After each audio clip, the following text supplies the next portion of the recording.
Hello. It's me. Streamer. On the old PC. Yo, puggies! Hey Shaggies_Den. Thanks for subbing. You wrote me something, let me read it out loud. Hi, that's really something. Hope you have a great day, less than 3. Shaggies_Den awakened the Amogus. Hi. There were a lot of sound effects there. Sorry. Hi! It's Shaggy. Welcome. Thanks for 34 heckin' months. Sick.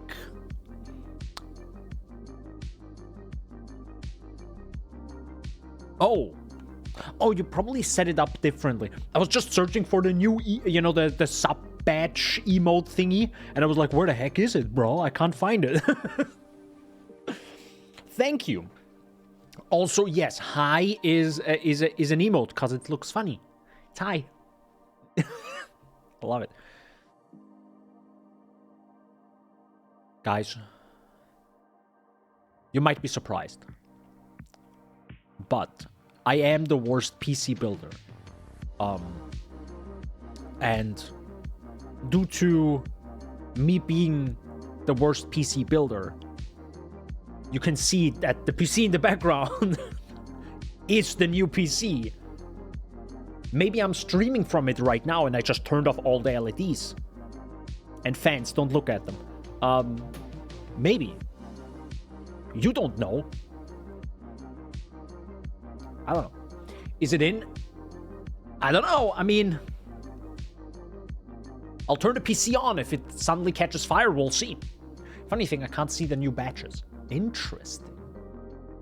I think you would have to maybe turn it off or on. You can only have 3 batches. As an option is the first. Okay. I'll have to check it out again. Wait, what happens if I... See, it works for me. Tier 3, 34 months. I mean, of course, I'm the streamer, so of course I have the badge. But, yeah. Works for me. So I think you sometimes have to say what you want to show and what you don't want to show. Anyways, Mr. Insect, how you doing? Welcome to the stream. Have I mentioned I love this case? To be fair, I was... I'm really bad at, I think, guessing sizes. Because I was, thinking, oh my god, it's, the massive... keep in mind, I had the radiator on the side, pretty much prepared that I can just lift it in, right? From the top, and then just get things done. And I was, thinking, oh my god, it's gonna suck so hard, right? It's gonna be, a mass... The radiator is massive. It's huge. And I was thinking... I mean, technically, I could just look at the website, because Lian Li has all the sizes at different, it's... God bless Asus and MSI. A lot of websites have actually a lot of, great guides and everything, so Lian Li and Asus, bless them for that. Be Quiet could be a little bit better, I think. Anyways, but yeah, for the absolute dumbasses like me who build PCs. But, with this PC, I lift this whole thing in, and then I look at the connections, right? The CPU connections at the top of the motherboard and all the other fan connections, and I have a solid centimeter. I still have a solid centimeter of space, and it's I love this case. It's so enormous. It's gorgeous. The one thing I don't like, that might be a struggling from success, the Be Quiet power supply, the cables are so gosh darn long, I personally would want them shorter. Because I actually have to route them in a weird way behind the case. There's a lot of space behind the case. Bless Lian Li for that. It's a massive case. But still, I'm I don't even want to do that. I wish the cables would just be a normal size or normal length to a degree, right? But I actually have to route them in a weird way. Yeah. It's a bit strange. I hope nothing's gonna happen with it, but we'll see. I also don't like, anyone else doesn't like to like play around with the power supply. Thanks. Thank you, Mr. Inzik. Anyone else doesn't like to play around with the power supply cables? I feel a little bit like uncomfortable. I don't want to, yes, Anif, there. Exactly, there. Right there. Right there. Those power cables. I don't want to touch a lot because, you know, it's where a lot of power goes through, and if something goes wrong, I'm screwed. So I don't like to like bend them 16 times. But yeah, you live and learn. You live and learn. That's for sure. Gonna wait for, if that even works. Does it work?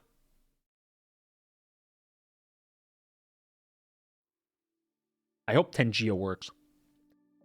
I think Tangea doesn't work.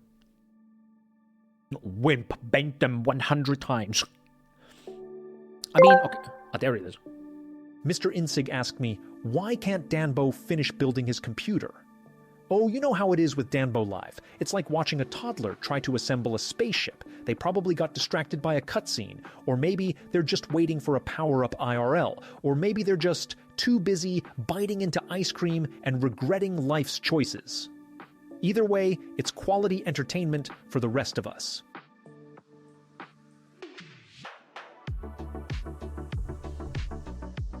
Bruh. What? That was like, that went like to places yes, the toddler that builds a spaceship. What are we playing here? I wanted to say No Man's Sky, but you don't even build a spaceship there. That would be cool. No Man's Sky developers. Anyways, ice cream. To be honest, yes, biting into ice cream is cursed. Don't do that. Do not. Under no circumstances. Don't do that. God, no. I do have to check one thing. Oh, okay. Oh my god! Bro, I actually, like... Bro, I constantly think my screen is... Oh my god, dude. Oh. Suffering from success. My old monitor that I'm using right now, like old, like I think I got this one in 2018 maybe. It has such bad color accuracy. I constantly look at myself and I'm like, man, I'm white AF. But I'm not. I mean, I am white AF, but not like washed out white. That's how bad the screen is. It's like a washed out everything. It's bad. Anyways, Kerbal hype. Yes, Kerbal Space Program. That's the game. That's like the only spaceship building. Yeah, that's a proper one. Anyways, the reason why I'm bad at building PCs. By the way, the title is clickbait, of course. Yeah, it just took my time. That's it. And I like it, actually. I like that I really take my time with this build and PC and really read. I definitely have a few screws now not on the PC. And I partially don't know where to put them. So I definitely forgot to screw some screws in. Where they are, we'll find out live. I don't know. But besides that, I'm happy about it. Really happy that I built the PC, or building it. It's not done yet. There are a few cables. I definitely should have just blindly followed, partially blindly followed Lian Lee's guide to building the PC, because the entire PC case, where the PC is installed in, right? Lian Lee literally gives you a guide on how to build it. Like step by step. You do this, then you do this, then you do this. And I, of course, went pretty much everywhere. It's like, this is the main quest in an open world game, and you do everything but that. That was me building a PC. That was not good. But one thing I should have actually done is big cables first, then the small cables. I didn't do that, and then I got screwed over because I was like putting in the small cables and preparing them, and then I realized, wait a second, I don't even have the massive cables, like the motherboard cable, which is like thick as frick. I don't even have that in. So I have like, oh god, no, you should do the big cables and then the small cables first. Yeah, I didn't do that, so I was like, all right, time to pull everything out again, put everything back in. It's like, I don't know. It's fine. It's fine. It's okay. It's okay. What the heck is Aniv talking about? Anyways, you're bad at building PCs because you're too busy worrying about bread. True. I put in my motherboard first. That's actually the last thing I did. Not the last thing, but one of the last things. So, for example, I put the fans in first, then the other fans in first. And before that, I actually just played around with the case itself, right? So oh my god, I will have to probably show this on stream. By the way, this is the entire stream today. If you're wondering, is there anything else? No. Good. Where do I have some nice pictures? Leon Lee, I need some thick pictures right now. No, that's no. How difficult is it to show pictures at the back? Holy heck! Did I? Oh my lord! Okay, there. Oh, there we go. Perfect. This is perfect. So here I have this, for example. Maybe actually, can I open this in a big? Holy heck, that's small. Okay, anyways, like 4 pixels. Good. Only shows pictures of the back. Yes, perfect. So yeah, this thing right here. By the way, this little cover here, you can like, it's magnetic, but it's on a winch. What do you say? Hinge. It's on a hinge, so you can like pull it out. That's totally fine. But this thing right here is actually an HDD and SSD tray. So that's actually one of the first things I did. I think on Wednesday, I was like, all right, let me figure out my case. Right? Let me figure this. Or maybe it was actually Tuesday. I think on the first day, I literally just opened the case. Right? Pulled the entire tried to pull it apart, not entirely of course, but I was like, all right, let me just open it up so I can actually get into it, right? And these trays are magnetic on this side so that it will like lock in, and they're also on a hinge, so you can like pull them out and you can quickly put drives in if you wanted to, because in the back and all these cables, they're already pre-made, right? They're like pre-wired, so you don't have to like prepare anything or screw anything. It's literally done for you. And I was like, oh, that's real cool. So I removed both of these. So I was like, Leon Lee took their time to think of a cool design, and I was like, Pog, and then I removed it. So the reason for that is I really don't need them. I genuinely do not need those trays. Bless them for it, because you can put 4 HDDs in there and really put them in. Like, it's sick, right? Technically, I think I could still use the bottom one if I really wanted to, because you have a lot of space, especially at the top if you remove one. But for me, being a Pepega, it's awesome that I was able to remove them, because now I have a lot of space at the top and bottom. That's awesome. That's just sick. And that's the reason why I bought this case, right? I really wanted a massive case that I can build in. And yeah, that's just really cool. You can also see it right here. I can like open this up like this. So I pretty much removed those 2 thingies to really have a lot of space. And in the middle right here is the power supply, which is, I have to be honest, it's a bit too big. Brutally honest.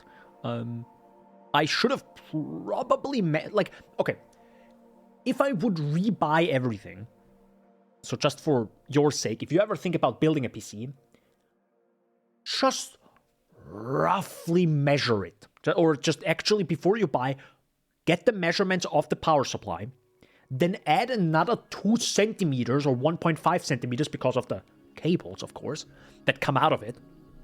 And then look at your case and think about, is this gonna be fine? Because, my goodness gracious, there isn't a lot of space here. Like, if you think about my power supply, it goes up to here, right? Up to here. And then you add like 1.5 centimeters.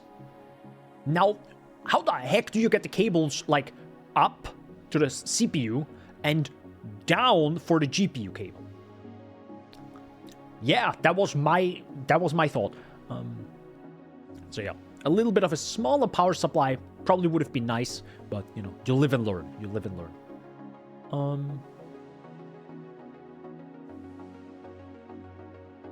still, it's poggers. Nah, it's really cool. I'm really happy about the power supply. Being just feels good. I'm happy about the case because there's so much room. Do have like a really good front? Is that a good front picture? Yeah, I can. Yeah, this is not perfect. Oh wait, hold up. Yeah, this is perfect. So I pretty much have the. Oh, there's not a picture right now. Okay, sorry. Yeah, I think I have it like this. There we go. Perfect. So I have my motherboard tray. Speaking, by the way, Shaggy, the cool thing is about this case, you can actually take the entire motherboard tray out, which is awesome because you can now build your stuff outside of the case, which I want all the time now. It's so much nicer to have the entire motherboard tray outside of the case and then put it back in. Even cooler is you can put the motherboard tray up or down. I put it, of course, way down, because the biggest issue I have is with my current PC, the fractal case, which is smaller. These grommets, I think that's what they're called. I have like barely any space to put the cables through. 1, and 2, because of the radiator, and that's not even a thick radiator I have, right? I have like a dual. I think it might be 360 millimeters, it's decent, right? It's a decent dual radiator, like an AIO, which is fine. But the thing is, it's thick enough that it like covers part of the motherboard at the top. So you have the problem on my current PC. If you ever want to change the fans, like the fan headers at the top of the motherboard, I have to screw out the entire radiator. I have to like lift it out. Otherwise, I cannot get to it. I hate it. I hate it so much. I really dislike it. So, to not have that issue, I put the motherboard tray way at the bottom, like right this. And you see how like a 420 radiator, like this thick, still has like a lot of space. And it's like, it's beautiful. I had way more space than I needed to put the fans in afterwards, right? So you can put the radiator in, screw it on, and you still have a lot of space to just do stuff in here. And it's just, it's the best thing. God, I love this case so much. First time PC builder, let's go. Problem makes messing with screws easier. Makes messing with screws easier? What do you mean makes messing with screws easier? You mean the motherboard tray or like in general?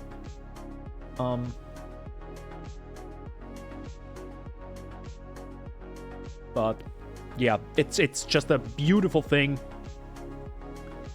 Yeah, having the motherboard out of the PC. Oh, you mean this? Yeah, those screws were totally fine because, I mean, I don't know if you can see it right now. I don't think you will. It's difficult because it's just all black. There's no contrast for the camera. Anyways, there is, maybe I can actually check it out here, right? Like these pictures are, there's so many pictures. I love it.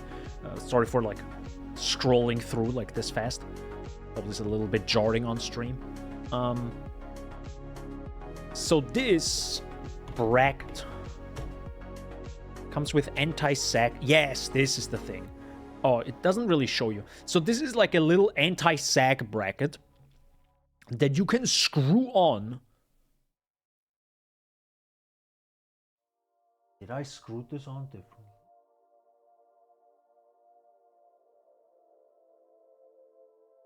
I'll find out live. Because this looks a lot lower. Anyways, I'm not gonna like, I'm getting anxiety. Sorry. I get anxiety by building PCs constantly, so that's why I'm doing this in like small steps. Either way, this anti-sag bracket comes from the PC, so you can just build this outside the case, because you can take the whole thing out, put the play around with the motherboard, but then put the motherboard on the motherboard tray, do everything there, screw it on, and then lift it in very nicely. It's a beautiful thing. I love it so much because it's just so comfortable. Just getting everything ready, and you can also like, you can pretty much set up everything on the motherboard tray if you wanted to, connect all the connectors, and then check if it's correct, or even like out. Either way. It gives you a lot of options if you wanted to. If you're just like, no, I don't care, I will just, build everything inside the case right now and I just get it done. If you're a god gamer, right, go ahead. But yeah, it's really nice. I have a Lian Li case as well. Nice. Yeah, I really like Lian Li cases, or at least cases. This is my first Lian Li case, right? Well, technically, I built in another Lian Li case, but that was 3 years ago for a friend, and I can barely remember what happened because it took me 6 to 8 hours. But I did notice how certain things were smoother with it, like compared to my current PC case. Sheesh! What? Yes, sheesh. Indeed. Big sheesh. 38% larger! Oh my god. That's so large. I don't know why I don't like this font. I put together my little sister's PC in like 2 hours. Stop being so slow. Yeah, I read and try to not break stuff. That's why. That's the thing. One thing I do have to say. I'm not too into the dust filters. They are a little bit meh. Especially taking them out, because you kind of have to like dig in with your nails. That's a small little thing, but still. It's one of these things that you will be interacting with a lot after you build your PC, most likely, right? Take them out, I don't know, rinse them off with water, put them to the side, then you go to bed, and next in the morning you see if they're dry, and then you put them back in, and then you turn the PC on, right? For example. It's still cool that you can easily take them out. So you don't have to, like, disassemble the entire PC. Well, technically, you still have to, like, take this off and take this off. So it's like, take away, like, half the PC. At least the outside. 3 PCs, maybe. There's a beautiful case, though. It is a beautiful case. It really is. Yeah, I mean, some people are just faster with PCs, I'm not fast. It's actually a really interesting thing. Where, different people have just different strengths. Because I'm, like, really slow building this. And I don't mind that, right? It's better do it right than wrong and break something, and then you'll look, oh, shit. Technically, I already broke something. It's the little plastic thing when it comes to, like, the 4-pin fan headers. Yeah, I broke that. Just the plastic, not the metal. Just the plastic. Right, where you plug in the PWM fans. The little plastic where you slot in. Yeah, that's gone. On one part. That's gone forever. I don't know where it is in the case, but it is somewhere. RIP. Anyways, beside that, Kev Kek. Yes, thanks, Anef. Just put together and tries booting it, and when everything is assembled. No, it's not about that. It's I could have done that as well. I doubt anything is broken, to be honest. But I really wanted to slowly get things done and really test it, and I don't know, I really didn't want to rush it. And yeah, what I wanted to say is, the fun comparison is, I built this really slowly, right? But when I, like, interact with software on the PC and just click things around and just do stuff, I'm really fast. I just do stuff. Like clicking on setup.exe files. I'm really good at that. Like really good. I'm a champ at that. Memes aside. But other people, because I work in first level support, especially at the on an IT level, we get calls from people that are younger-ish, that don't even know their operating system. You know what I mean?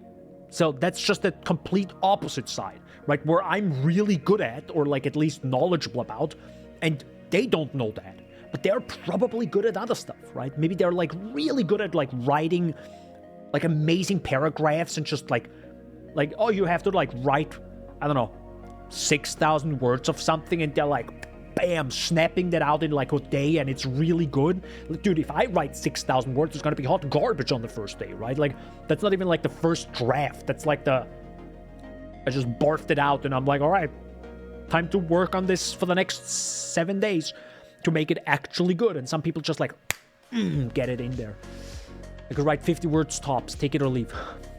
I don't know, how fast? What is it? Monkey write? Monkey type? Monkey type. Wait, hold up, let me check. Accept all. Alright. Alright, I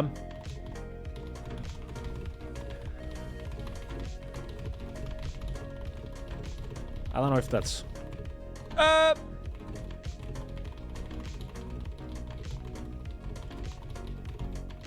Dude, it doesn't even make sense, the words. That's the problem.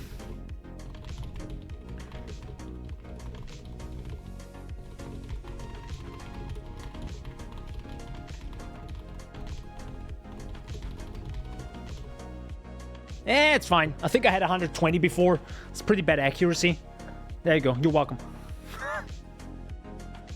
But again, that's when I know what I have to write. Like, this is not like me writing actual stuff, right? Because you have like breaks in between every sentence and you're like, actually, how do I say this? When you're like, work on scripts. But yeah. Pretty okay. I think it's pretty okay. Could be better. I know. Yeah. Memes aside, I'm not the worst PC builder. I'm the slowest. The worst PC builder would have broken everything so far. You know what the worst PC builder would be? Hold up. Where's that Reddit post where someone like burned their CPU? The latest 9800X 3D AMD CPU. That's the worst PC build. Nah, I'm joking. Everyone does their mistake. That's an expensive mistake, but everyone has their mistakes. I'm glad that didn't happen to me. Well, the PC isn't built yet, and it's not running, and it's not stress tested, so something can still happen. I hope not. That's the reason why I take my time. You mean the ad break is more than 1 minute? F you, Twitch. Oof. That's rough. Yeah, ad breaks do be like this, sadly. But I really hope that nothing is gonna happen with that PC. So far, it's going fairly well. To be honest, if there would have been any weird issues, I think I would have noticed it so far. Maybe not stress testing it, of course, right? Like this PC ran already, installed Windows, no issues, and I was able to use Windows. Like if there would have been any like major F-ups, I would have noticed it during the Windows installation, right? So there's that. And I plugged in the RAM wrong. Did I mention this? I don't think I mentioned this, right? Yeah, because this is the first week I actually built a PC. So I put the RAM stick in not the wrong way, of course. Good lord, if you put it... Okay, I'm not that bad, okay? I'm not that bad. I did put the RAM stick in the right way. I just didn't properly put it in before it locked. I thought it locked. I put in a lot of pressure, but I didn't listen for it to actually click, because it has to click twice. But if the clicks are happening at the same time, because you're like, put pressure on both ends, you don't really hear your 2 clicks. Anyways, I also didn't look. The only way I noticed were 2 things. One, the RAM stick didn't light up, because they're like, you know, fancy RGB RAMs.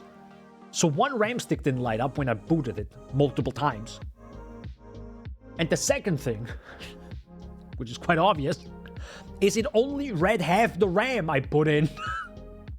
I'm in the BIOS, right? I'm looking at it and I'm like, wait a second.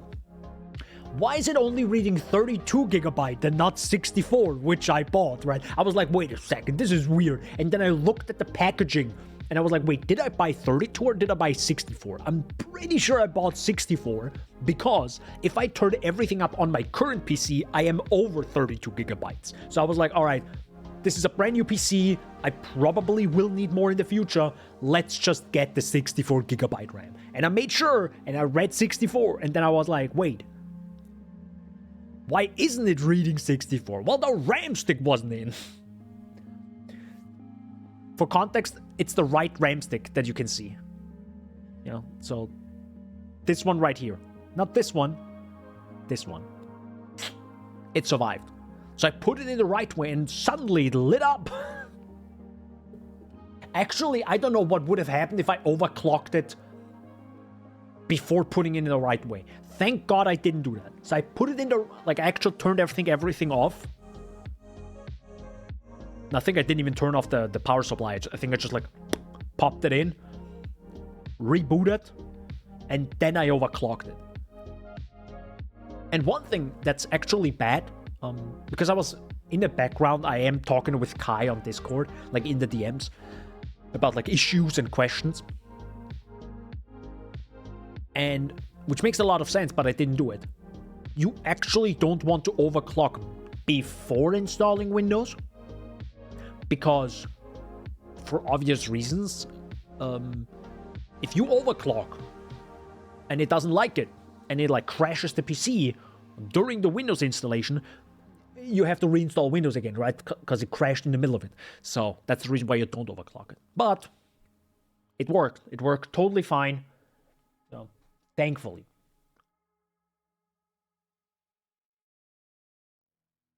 I don't know if that's because,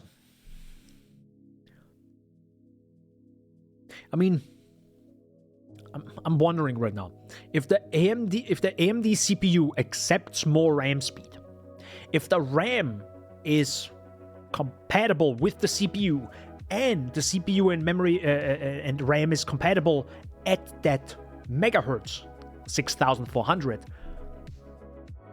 The only reason I think why it would crash or have instability could be because of the BIOS, right? Or the motherboard firmware, which is the BIOS. Well, is the motherboard firmware actually the BIOS, or is that a different thing? Anyway, so I guess because I also updated the BIOS on the motherboard, it probably was way more stable. It can still happen that, you know, I'm gaming Path of Exile 2 in 2 days. Sorry, 2 days. Jeez. God, I wish Path of Exile 2 would come out in 2 days. No, in 2 weeks. Actually, 2.5 weeks. It could happen that it crashes. Maybe. We'll see. We'll find out. We'll do it live. But I will definitely stress test the PC. Yeah, I'll definitely stress test it. But the thing is, before I can stress test this new PC, I need to like take stuff out of this PC. So gotta wait for that. But the only thing why I can't stress this PC right now, stress test this PC, is the GPU, right? Well, technically I can turn this on and just test the CPU, of course, right? But yeah, the only thing that's missing for this to be a gaming PC is literally the GPU in this PC right now. And that's gonna be the very last thing I'm gonna do. Literally, it's gonna be the very... Well, that's not gonna be the last thing. The last thing is gonna be probably putting my drives back. Because I have a few drives on this PC that I have to like put into this PC. That's probably gonna be the last thing. I'm gonna stress test it. I'm gonna do everything. And if it's stable and it's good for like, I don't know, 1 hour of hardcore testing, I think I'm gonna be pretty good. Yeah. Or I don't know. What do you guys think? How long should a stress test of a PC be to see if it's actually stable? And we're talking about stress testing the heck out of it. We're talking about pushing everything to 100% for like a long period of time. But how long should that period be? Is an hour long enough? Because I don't think any game is ever going to use 100% of your system, of your entire system, all the time. Right? You have loading times, you have like slow moments in a game, right? There's always like ups and downs, partially also I think to like for the consoles to like kind of like load things, so it's not like constantly like 100%. There are cutscenes in between sometimes, which are also gonna like calm the PC or the system down for a few seconds. So I doubt if it's longer than an hour. I mean, I could. Of course, I could just literally turn it on and go to bed. I'm also feeling a little bit uncomfortable doing this, to be honest. Or like turning the stress test on, going to bed, and then just waking up to like flames. No, God, please, God, no. Just posting a picture of like a marshmallows over the burning PC. Hey guys, just quick update here. Oh boy. Yeah, I hope that's not the case. Get it? Case? Anyways, but yeah, I don't know how long a stress test should be for a PC. 24-hour stress test when? God, no. I mean, to be fair, if a PC can handle a 24-hour stress test, you can throw everything at this thing. Which is good, right? You actually want that. I mean, technically, the CPU in that thing right now is more of a productivity than a gaming CPU. Technically. So if I make videos, I mean, it didn't take 24 hours, but like the dismantle video I made or the free-to-play video I did, it's a 1.5 hour long video that I'm maybe not rendering all at the same time. I sometimes render these long videos out like in 2 batches, partially to not have errors during the rendering, and then I have to like restart everything again, so maybe only half of it. But they still take like 2-3 hours to render. And again, during a render, sometimes it's like, that's also a stress test. So that's longer than an hour. But I also barely see my GPU and or CPU ever reach 100% usage during a render. I don't know why. Maybe it's the DaVinci Resolve that just somehow can't handle it, or maybe my CPU isn't like actually, maybe my CPU is actually too slow for the GPU. That could be.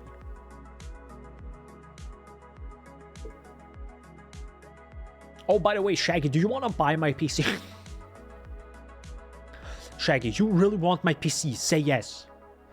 Say yes. Say ooh.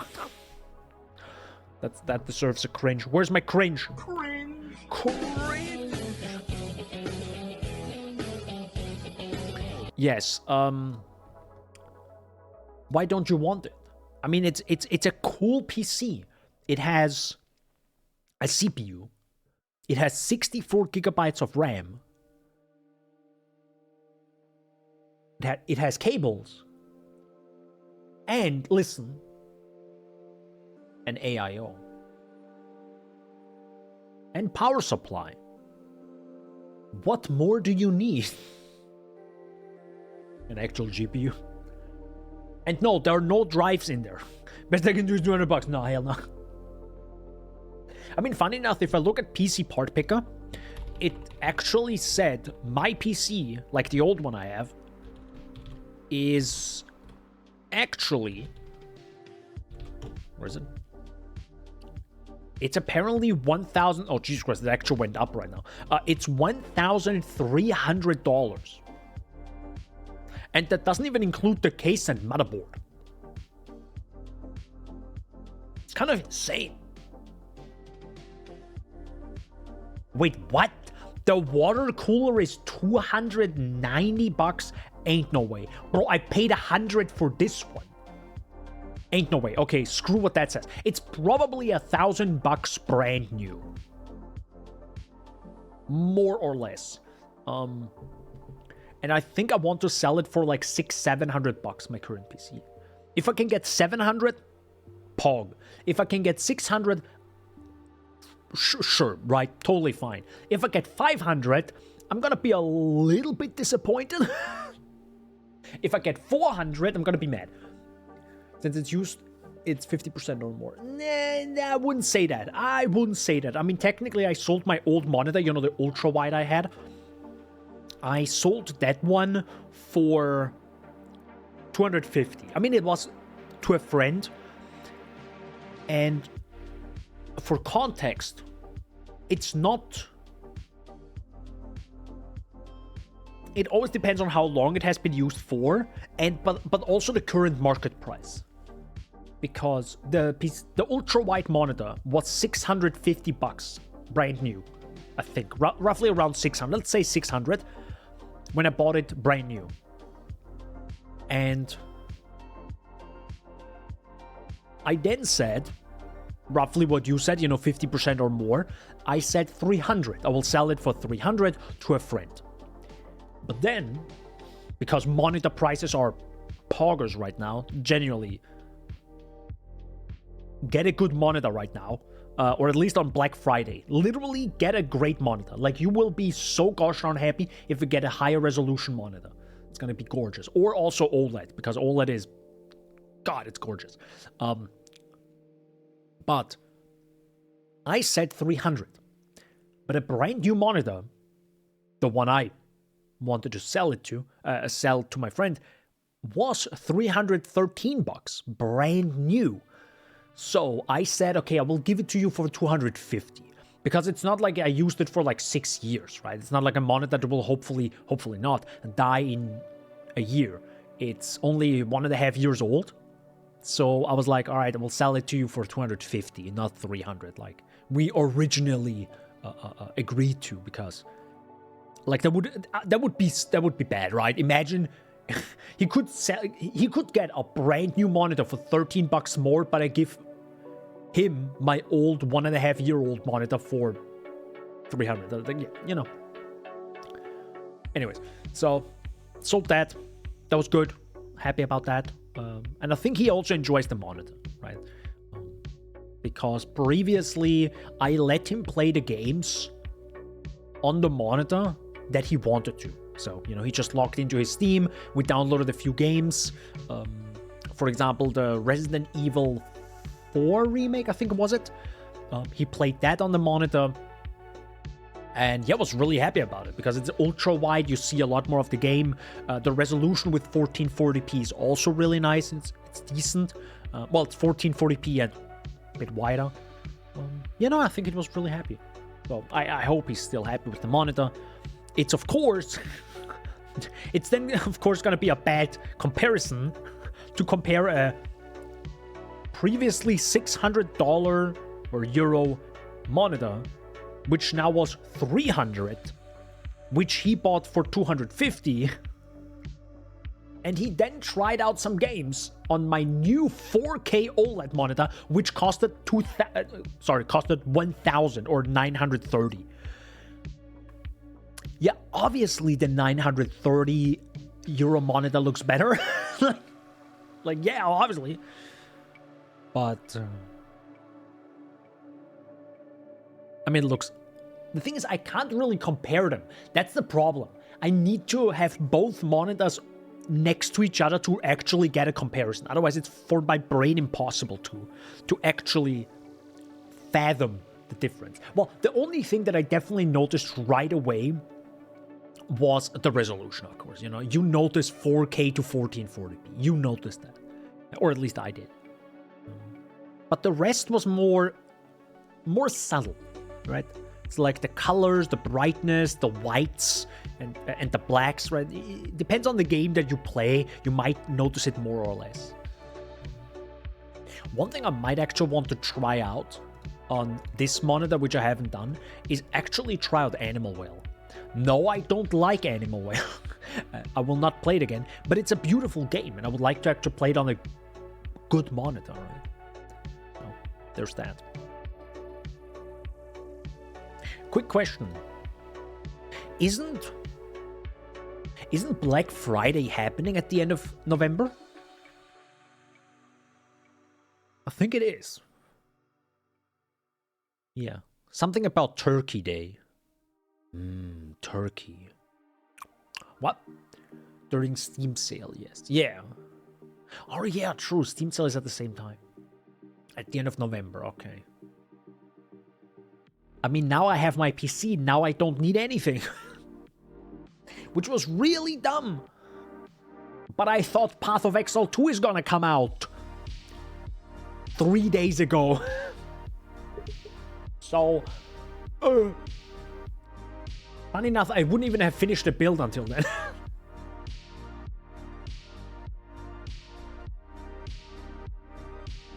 No, of course. I mean, if I would have had a little bit more stress because of PoE 2, I probably would have finished it earlier, right? And pushed through. But... and then blew up my GPU. That would be bad. That would be bad. If the GPU blows up, we gotta... I need to start a donation goal. Nah, it's gonna be fun. Of course it's gonna hurt, like, it's just like... still a fine GPU. Wait, that would be an interesting thing. Wait, hold up. Now that you... Shaggy, hold up. Now you mentioned 50% or more. What if... What's even the price of the 3090 Ti right now? Let me check this right now. Hold up, we can just go here. 3090 Ti. Oh, wait. You're right, Ti. You're right, Ti? Oh, there we go. I always think there's no space in between the letters, but makes sense why. 50%. No! I have to sell it for more. I think it's the Tough Gaming one. I think it's this one. But there is no price of it.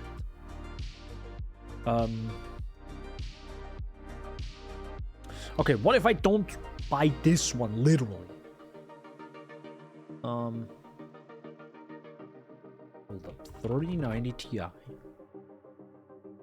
We can take the average of it, right? Roughly. This is clearly a little bit better, the MSI one, because it's a little bit higher megahertz. This is 3,000 mother heckin' dollars. Anyways, that's the Founders Edition, which is 1,900. This is 2,000 from EVGA, the god gamers that sadly don't sell GPUs anymore, which is fair.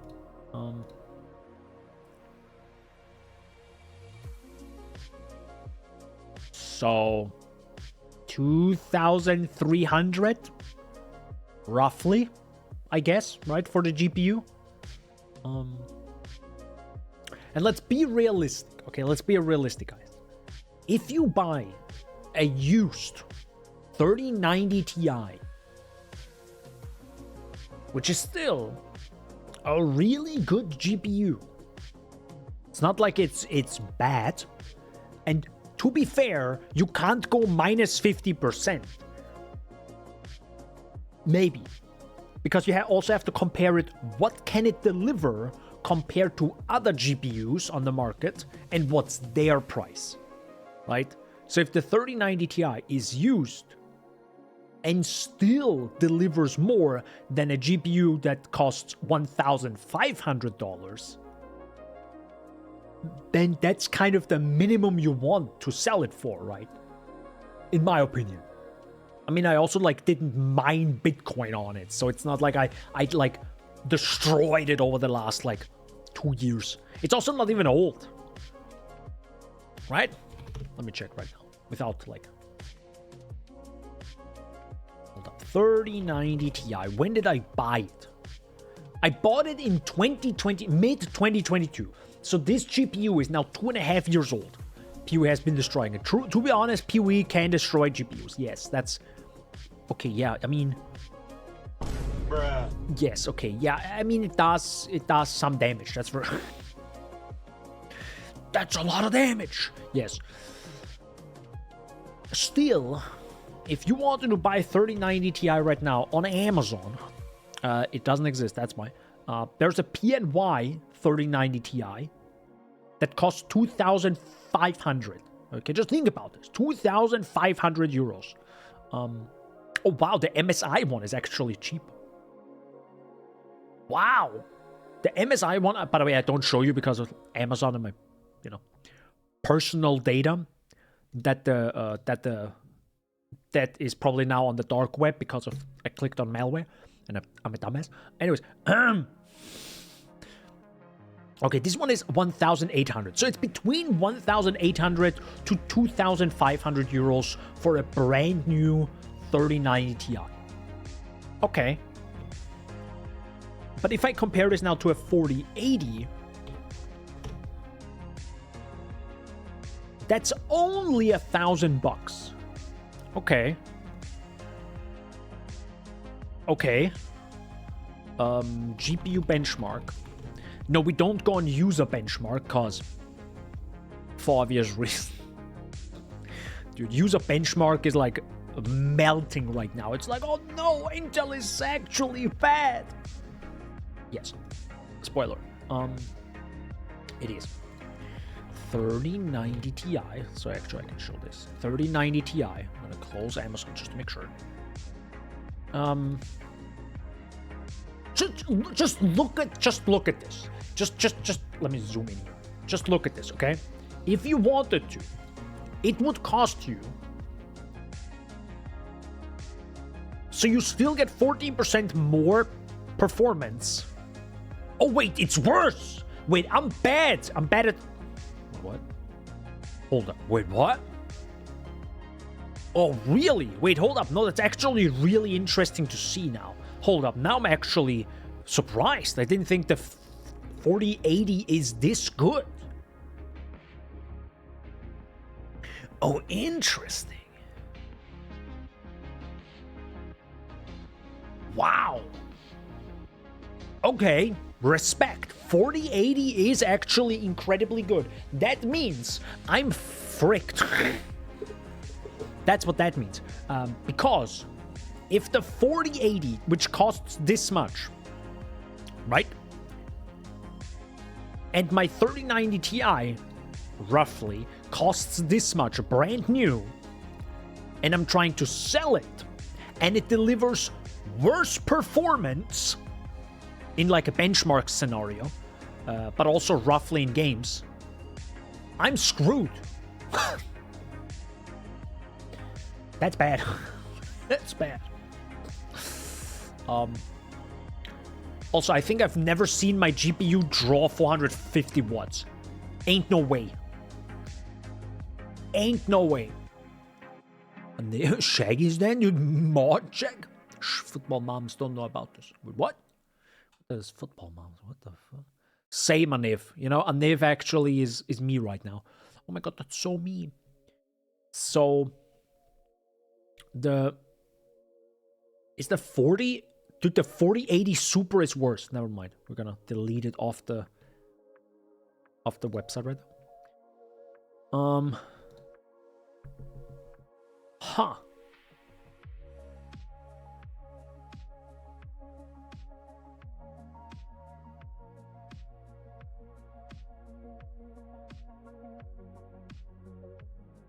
That's a pretty big difference. I mean, who the F is using DirectX 9 nowadays? It's either 11 or 12. Technically, Path of Exile 2, Path of Exile 1, you could use DirectX 9, but I'm pretty sure the game breaks at that point. Vulkan, only Vulkan. Let's be honest. That's bad. Bad for me, I mean. Good for the person that now buys my 3090 Ti in about 3 months, but bad for me. Because that means I get less money. Okay, to be fair, it still has more VRAM, right? But I don't know any game that reaches 16 gigabyte VRAM. I have no idea which game. In the future, maybe.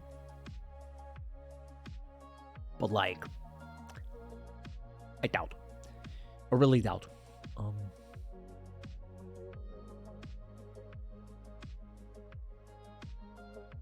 This also is a little bit weird how it has like no core clock and everything. It's like missing data, I guess. But yeah, that just shows that my 3090 Ti is actually not that, like it's extremely expensive. And it was not worth the buy. Don't do what I did, kids. So, I mean, I'm saying this, but still buy my used 3090 Ti if I sell it, please. But I'm not gonna sell it online, you know. I'm gonna sell it online, but like not outside the country. So, we'll see how that goes. Yeah. So I have to sell it. I probably... God, that's gonna hurt, to be honest. It's gonna hurt. I probably have to sell my 3090 Ti for like, what? $1,000? It's still a lot of money. I'm not saying 1,000 euros isn't a lot, but it's still like, compared to what I bought it for 2.5 years ago. Oof. Okay.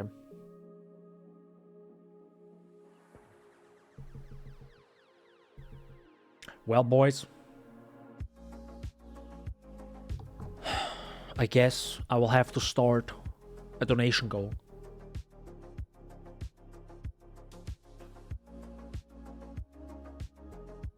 Guys, I need this for Path of Exile too. I'm kidding, by the way. But yeah, 4090 is actually a pretty big boost. 20%? Or up to 20% FPS in some games?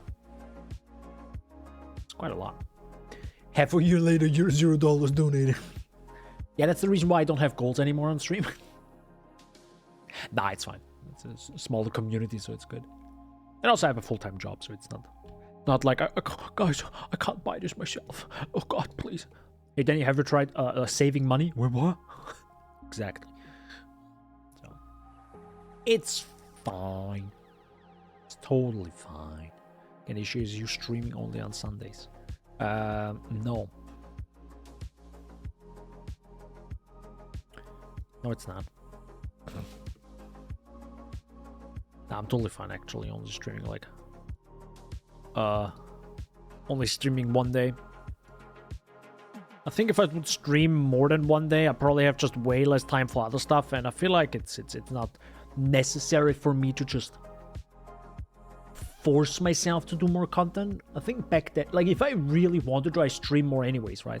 But I don't want to force myself to play or do something on certain days, even if I don't feel like it, you know?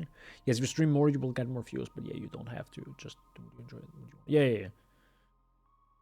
But yeah, I noticed that with also with content, like if I enjoy it, I'll just do it anyways more. And same with like Path of Exile streams, right? If I really enjoy it, you see me stream more or more often. Well, longer and or more often. Like during League launches, I'm like locked in for 8 hours in here, or 11 hours sometimes. I think we actually had 11-hour streams. That for like, or a minimum of 8 hours, and then for 2-3 days in a row. So, but that's only when I really care about a game, and it can also like actually give me some sort of like energy back. And I feel like Path of Exile is exactly that. Quick question. I mean, again, it's not really a big difference, but still, what would you guys, or what would you want me to play with the new PC? Anything interesting? I mean, it's probably not going to be a huge difference, you know, in terms of like anything. But still, anything that you want me to like jump back in. Not like for a long time, not for like an entire stream, but more like, hey guys, let's quickly jump into this game. And we jump into like 5 different games in like 5 hours. That would be kind of interesting. I don't know if that's good content, but I don't know. I would like to maybe jump in a few games and just try them out. Like, of course, Terraria, right? I think we should definitely try out Terraria on the new PC. I think that's kind of like probably a good idea. I'm also thinking of like Horizon Forbidden West. I don't know if that's maybe interesting to some. What else? League? No. Sorry, I don't want malware on my PC. I already did that once. Thank you very much. I mean, to be honest, if a friend told me... the friend that was here yesterday... I didn't have a first-person shooter downloaded to test out the 240Hz monitor properly. And I think he's also more of a shooter guy, more or less. And he played Valorant. So I would have installed Valorant and Riot's garbage anti-cheat. But only for that reason, right? For a friend, not to make like content. I actually just thought of something and I'm dying inside. I don't have the second one. But hear me out. What if we try out Overwatch? Oh my god, I love Overwatch. Dude. I know all the characters from the game. No. What? Huh? What? I mean, yeah, I totally played the game. I totally know all the characters because I played the video game. Bruh. Anyways, Fortnite, dude, I love Fortnite. But yeah, Overwatch might actually be kind of interesting on this monitor and the new PC. Not gonna be a huge difference, but bro, I can't. No, bro, I already see myself playing Overwatch, and I'm like, after like the third match, I'm like, okay, guys, that's it. Switching games, like, cool, 20 minutes. It's gonna be a horrible, bro. Holy moly. Ooh. It's gonna be rough. It's gonna be. What the fuck? Nani? Bruh. Oh. What happened? Oh my goodness. Oh my goodness gracious. But yeah, I don't know. Terraria is probably a good idea. Forbidden West, dude. Oh my god, it's so difficult to say this in like, just like, you have to experience it, to be honest. If you ever have the chance to experience a game that supports HDR and you have a monitor with HDR, please try it. It's, my god, that's an experience. It's insane. It's actually crazy. Like, for Forbidden West or Horizon Forbidden West with HDR and like pretty much ultra settings, everything with DLSS, to be fair, it's like, it's gorgeous. It's stunning. It's insane. So it's a different experience. It's a different experience, yep. The thing is, I didn't try HDR Spider-Man. Well, briefly, but I didn't really play it. Probably a mistake. Yeah.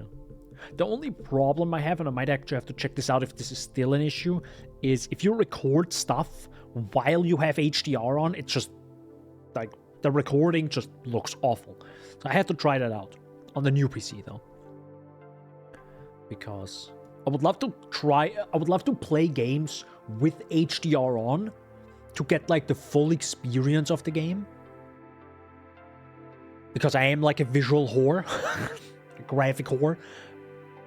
But I don't want to, like, screw up my recording if I do a recording off of it. You know what I mean? So, yeah.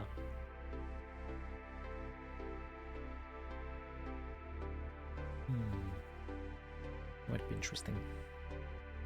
I'd have to try that out. You know what I also could play? Counter-Strike, I'm kidding. Yo, Counter-Strike, let's go! No.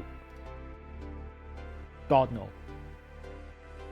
God, no. I think I actually had Counter-Strike downloaded. Yeah, I downloaded Counter-Strike 2 just to test the GPU and everything.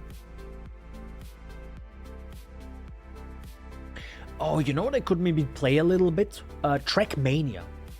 I played it a little bit again. I could probably stream that on like... Well, yeah, I can stream it next Sunday.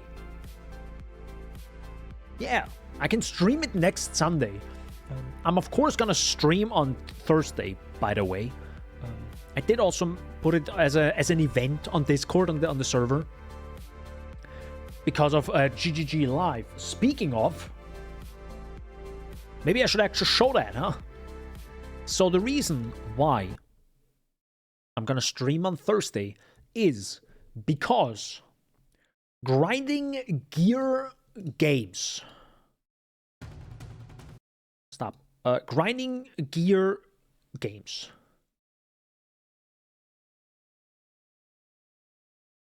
Finally, put out the teaser that we've been waiting for.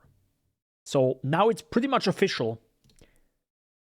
Path of Exile 2 very, very likely will release, or Path of Exile 2's early access will release on December 6th, if I'm correct.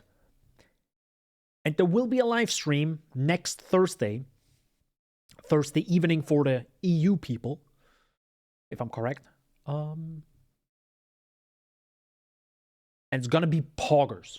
By the way, as always, spoiler, if you don't want to get spoiled about any bosses or gameplay of Path of Exile 2, because this shows a lot. Like a lot. Let's go. More than 10 years ago, we had a dream to make the best action RPG ever. Made with all the lessons we learned from Here We Won, and with the passion from our talented team, we believe Path of Exile 2 is the realization of that dream. We want to thank you for being on the journey with us so far. And to think, this is just the beginning.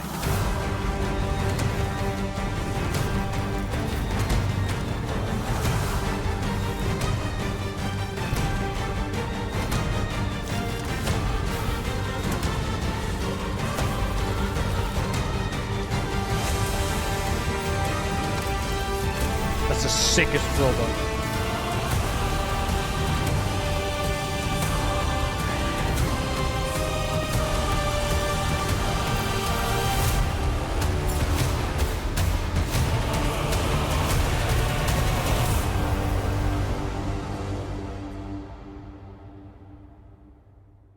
Beautiful, a beautiful trailer or teaser. Oh.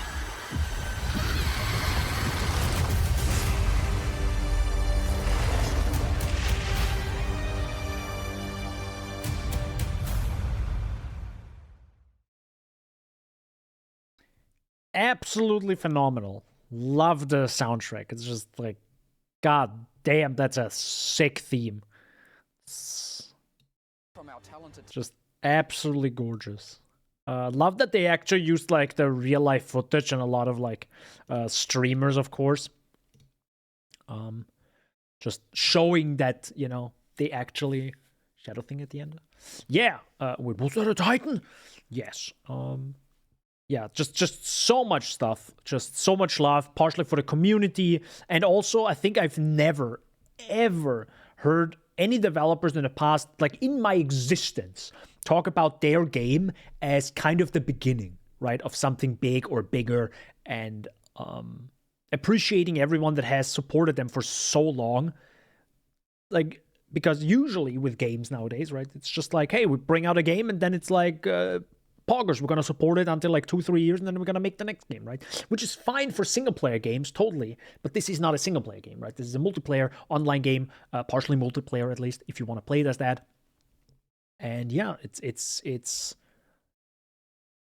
they will have to support it, right? And they're like very open about this. And we have seen from Path of Exile 1 that they have been supporting it for many years and are still going to support it. Also, this scene right here literally destroys the theory video I did about 2 weeks ago. Most likely it destroys it. I'm not quite sure, but it pretty much destroys it. So, briefly, my theory was that the Countess, which is her on the top right, they theory probably. To be honest, I'm glad they are not making my theory, because in my opinion, with the theory that I'm gonna say right now, sounds way cooler and way more epic. My theory was that the Countess had a contract with the Scourge, or maybe even specifically Baydat, to, you know, like demon power, get demon power, influence demon power into items, and then give that item to her son. And that son is now gonna be our big enemy and nemesis or whatever in the final, like throughout the acts and in the story.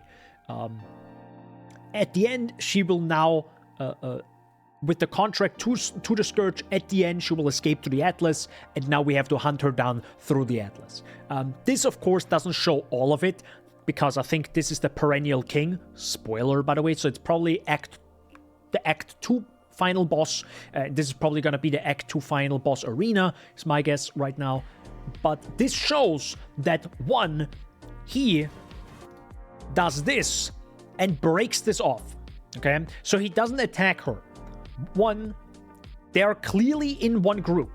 They are clearly together, is my guess, right? So the Countess works with the Perennial King, is my guess.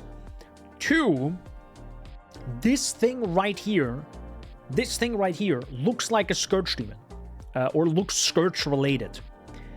That means she probably doesn't have a contract or an agreement with the Scourge. She probably, and that's in my opinion way more epic for her and the storytelling, she probably just uses the Scourge, right? She just forces that demon to do whatever she wants with magic and or thaumaturgy and maybe other new ways to like exploit the Scourge demon power through this thing. So she doesn't have a contract, which makes sense because she's just like, I will do whatever the heck I want, no matter what. So it makes a lot more sense for her to not have a contract with the Scourge, but to just take what she wants. And she probably takes power from the Scourge demon in some way to either empower the Perennial King or some other things, and or her son, right? So this is way more epic because she's not like a little minion to the Scourge. She's like actively exploiting the Scourge's power, or the power of the Scourge. So is my guess. Way more epic than what I had in mind, right? Because with my story, she would have been more like a minion, or at least like the right hand to the Scourge. But this way it shows more like she just actively takes control of the Scourge and just tries to exploit it for what it is, maybe great power, right? But as we know, with great power comes a low frame rate. So that's a segment right there. Anyways, so yeah, either way, heckin' epic this whole thing. This also seems like the entire thing breaks into the sand, and you know, it's the Vastiri Desert. Vastiri Desert? I think it's the Vastiri Desert in Act 2. This probably breaks up. She probably travels across and like leaves with that thing. This arena now, we probably have to fight this thing. And my guess is that we probably get saved after this boss fight. Because what the heck is the Exile gonna do in the middle of a desert? Right? So probably NPCs and people that help us come to our rescue after we defeat the Perennial King. Also interesting, which I just realized, the Perennial King has little like Scourge tentacles coming out of him. So he clearly is some sort of like thing. So something definitely happened to him, because I think there is a fight. Didn't they show him earlier? I don't think they showed him earlier. In a different trailer, you can actually see the Perennial King.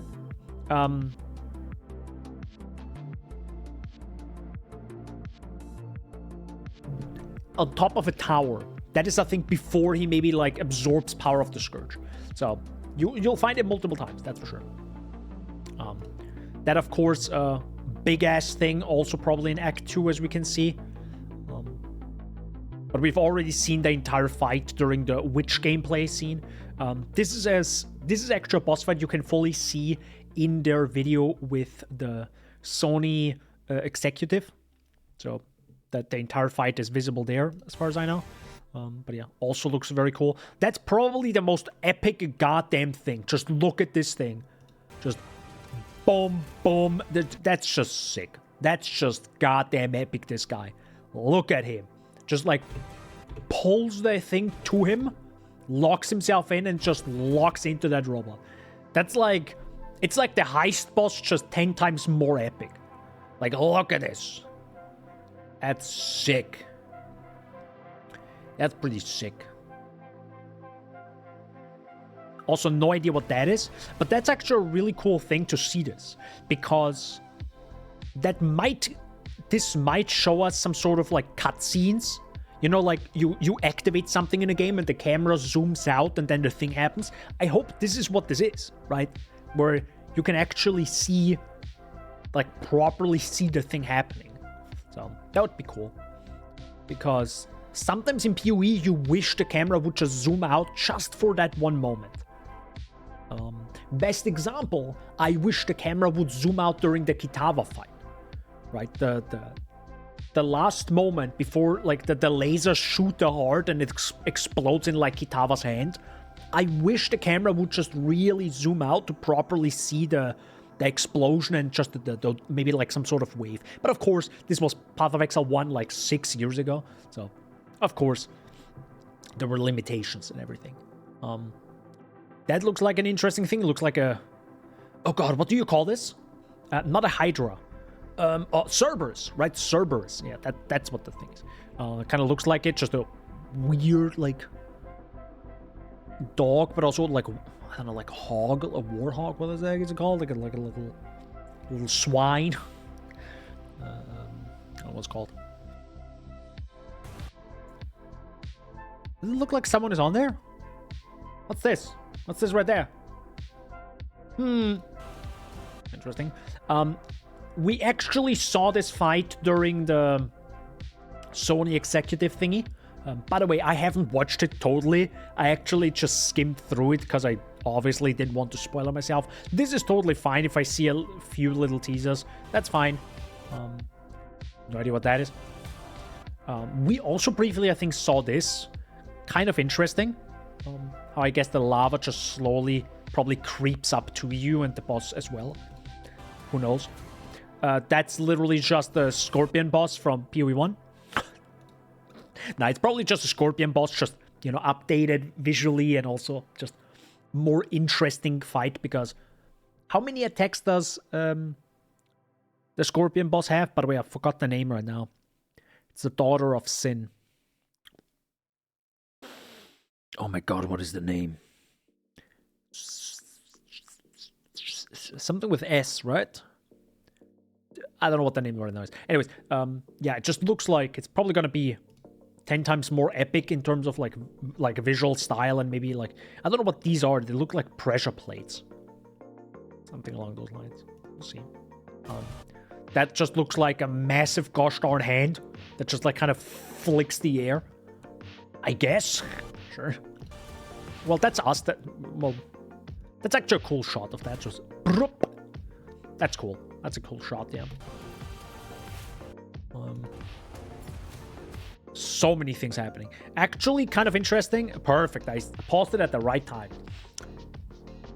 This guy, we actually saw him during the second trailer, which came out like 4 years ago or something, or 3 years ago. But we've never seen him this detailed, and his face. I genuinely thought this is Cortex. I genuinely thought this is Cortex. It probably isn't. But I genuinely thought. The thing is, though, because Shaggy, you mentioned this fancy shadow thing at the end.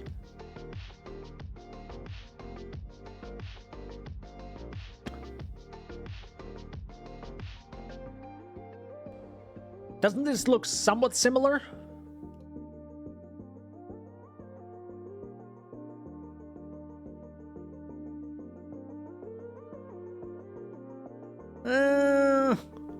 Nah, maybe not. Because this looks more like armor. Otherwise, he would... I mean, maybe it's similar. Maybe it's related. But yeah, this looks a little bit different than this. Yeah, because he has like little leather here. And he... Yeah, it's different. That's fair. But yeah, that's very cool. That looks like a... You know what this is? And I pray to God it is. I really hope it is. Please let it be. Because that's the one thing I'm missing right now. I hope this is the Blight boss that we never got. I really hope it is. I really hope this is the Blight boss we've never gotten. Because they just didn't have the time to make a boss during the Blight League. Because it's the same color. It's the same color. Could be. Maybe it is. Hope it is. This could maybe even be the boss that you fight to maybe help Cassia during the story, right? I can imagine that. That Cassia shows up and she's like, I need your help, right? And just kind of like brings you into like the tower defense kind of minigame. And during that side quest or during that storyline, this is gonna be the boss fight, right? Who knows? Isn't this, I think, the guy in Act 2 that we saw already? I never saw him with this much detail, but yeah, I think it is. It's kind of interesting. That's like a... What would you call that? It's not a centaur, right? It's a... War tower? What would you call it? What is this thing? I have multiple questions. A wacky looking thing. This flamethrower guy, which looks like he's mechanical down here. And of course, here's the big fight that we've already seen. Maybe changed up, but yeah, that's the Titan during the Witch gameplay walkthrough they showed us. I think that actually is at the very end, question mark? No, it's not at the very end. During the teaser, they briefly showed that, yeah. And also, I think during a few more times. This was even shown during the second trailer, I think, of Path of Exile 2. So, yeah. We've already seen the full fight of him. That Val construct thingy. That's interesting. I wonder if that actually happens in the game. Because that is a lot more... Like, we saw this already, right? This moment. Like, this tree and with this guy hanging. And I think he's an NPC that gives you a quest. And you have to go out and do stuff. And I think there's even a waypoint somewhere in the, nearby. Maybe they turned it off for the sake of the trailer. But we've never seen, like, this explosion. That's cool. I hope that actually happens like this in the game. Cool. Because I think we barely get that. It's like such an epic cinematic boom thing. Like the only thing that I can see right now that's similar to this explosion but way less epic is when, in a sense, like blasts the laser, right, and opens the path to Kitava, but like this is 10 times more epic, right? Yeah, so boom. But yeah, also a few more shots. That's also a new boss. Huh. What's this boss? Bro, they literally showed this for like 6 frames. Holy mother of God. Dude, you can't even see the boss. You can't even see the boss. Man, that's evil. But that looks like... Is that mirror related? Like, look at the little things on the ground. That looks like a mirror, right? Is it? Oh my God, it's literally 6 frames. My goodness gracious. Could be mirror related. Not saying like it's Lake of Kalandra, but it could be maybe Delirium related, because they have very similar visual style. A mirror, a lake, a still lake that mirrors things. It's a reflection. That's a cool shot. 10 years ago, we had a dream to make the best Who's this guy? I'm sorry. action RPG ever. I try to keep the memes low. That's a cool thing. I'm pretty sure Hold on, let me check. Is that in the Path of Exile 2 press kit?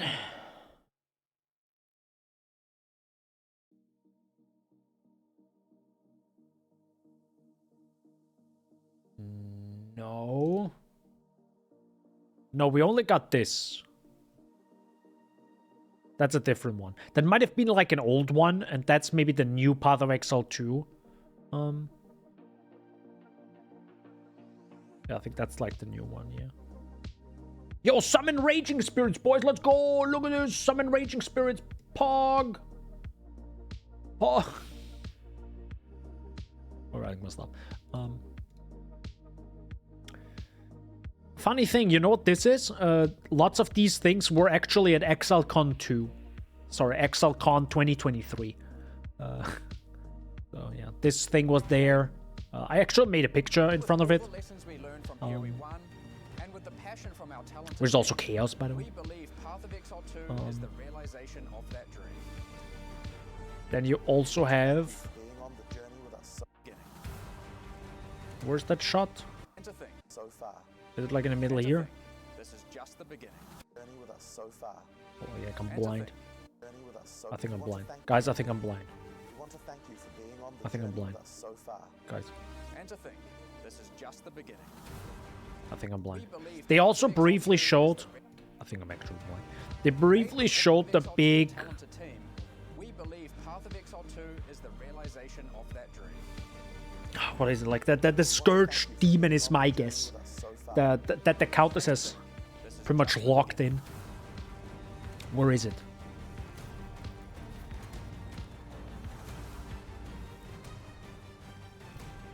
Where is that thing? I think they're not showing it in here. Yeah, so that thing right there. We are being invaded. Defend the chat. Spam heart emojis. And thank the cutie who sends his viewers. Hard. Hi. Thank you. That is a long thingy. Thanks for rating. How was... Wait a second, hold up. I have not used this in 10 years, bro. Yo, I can't even like... Oh my god. Hold up, give me a second. Thank you. Hope your stream was good. Hope you stayed hydrated, by the way. That's the most important part. Hope you stayed hydrated. That totally worked. Does this work? There we go. Oh, nice. Path of Exile 2. Let's go. What's your build? I drank soda. You know. Gotta drink the water. Drink the water. Thank God that this is not white. Caleb W. Thanks, Anif. We're just going through... This is now a lazy stream. The reason why this is a lazy stream... Okay. Ice Nova, Frostbolt, Archmage, Hierophant. Nice. Hierophant? So... As you can see... The Path of Exile 2 gaming machine is still not done. Why? Because I take my time. I'm not bad at building a PC. Yes, this has been taking me 6 days. Have you put the CPU in? Oh no, I forgot something.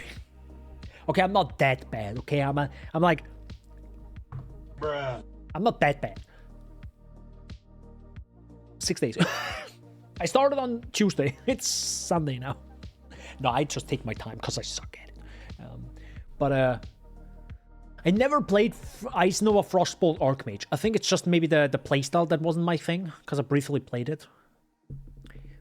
But I did play it without the Kitava's Thirst, which I think adds a lot of quality of life and just makes it feel better, I think.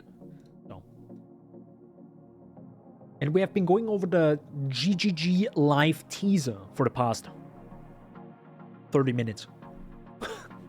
1.5 minutes turned into 30 minutes. I played Locust Mine without Power Siphon, so I'm used to jank. Yeah, I can see that being jank. But to be honest, Locust Mine and Power Siphon is gosh darn good. It's like surprisingly good. I played that as my second or third character. No, I think probably my 5th character in the Settlers League.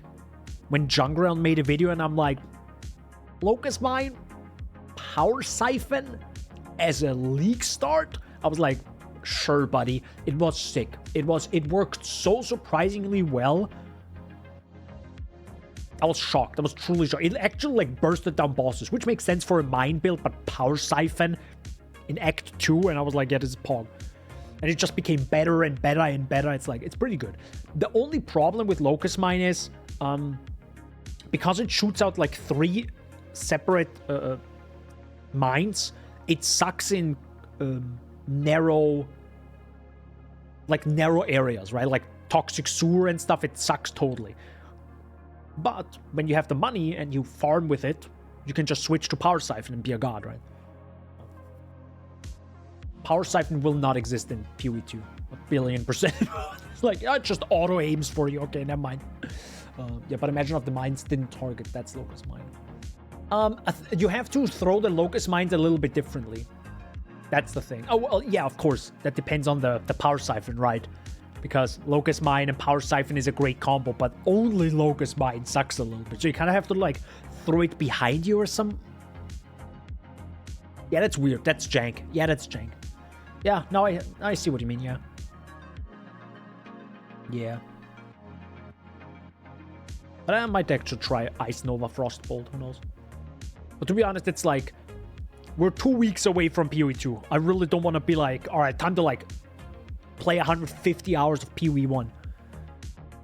Not that it's not enjoyable, but, you know, like I really want to play PoE2.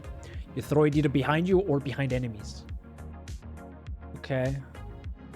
Behind enemies, it's similar to similar to Power Siphon, where you throw it in really far in front of you, and the Power Siphon just does everything else. Like, it just, like, aims at the closest enemy.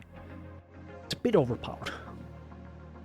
It feels like the Power Siphon auto aim should be overwritten by Locust Mine, but it doesn't. And yeah, a bit weird. Either way, this gaming PC, it's gonna be finished someday. Please believe. Probably next week. Actually, probably until Thursday, because that's when we, you know, get the live stream. I might finish it until Thursday. It's pretty cool, though. I like it, though. It's a pretty big case. Can I actually properly... I mean...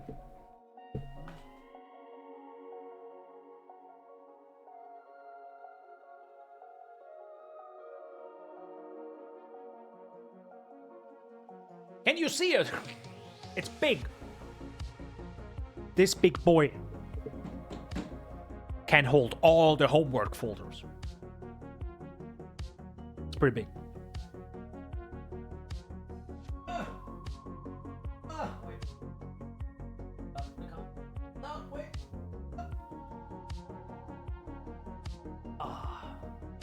To peel off the plastic. It's a beautiful thing. I didn't say it's not heavy. I said it's beautiful. It's a big, beautiful PC. It's a BBP. How can I... Anyway.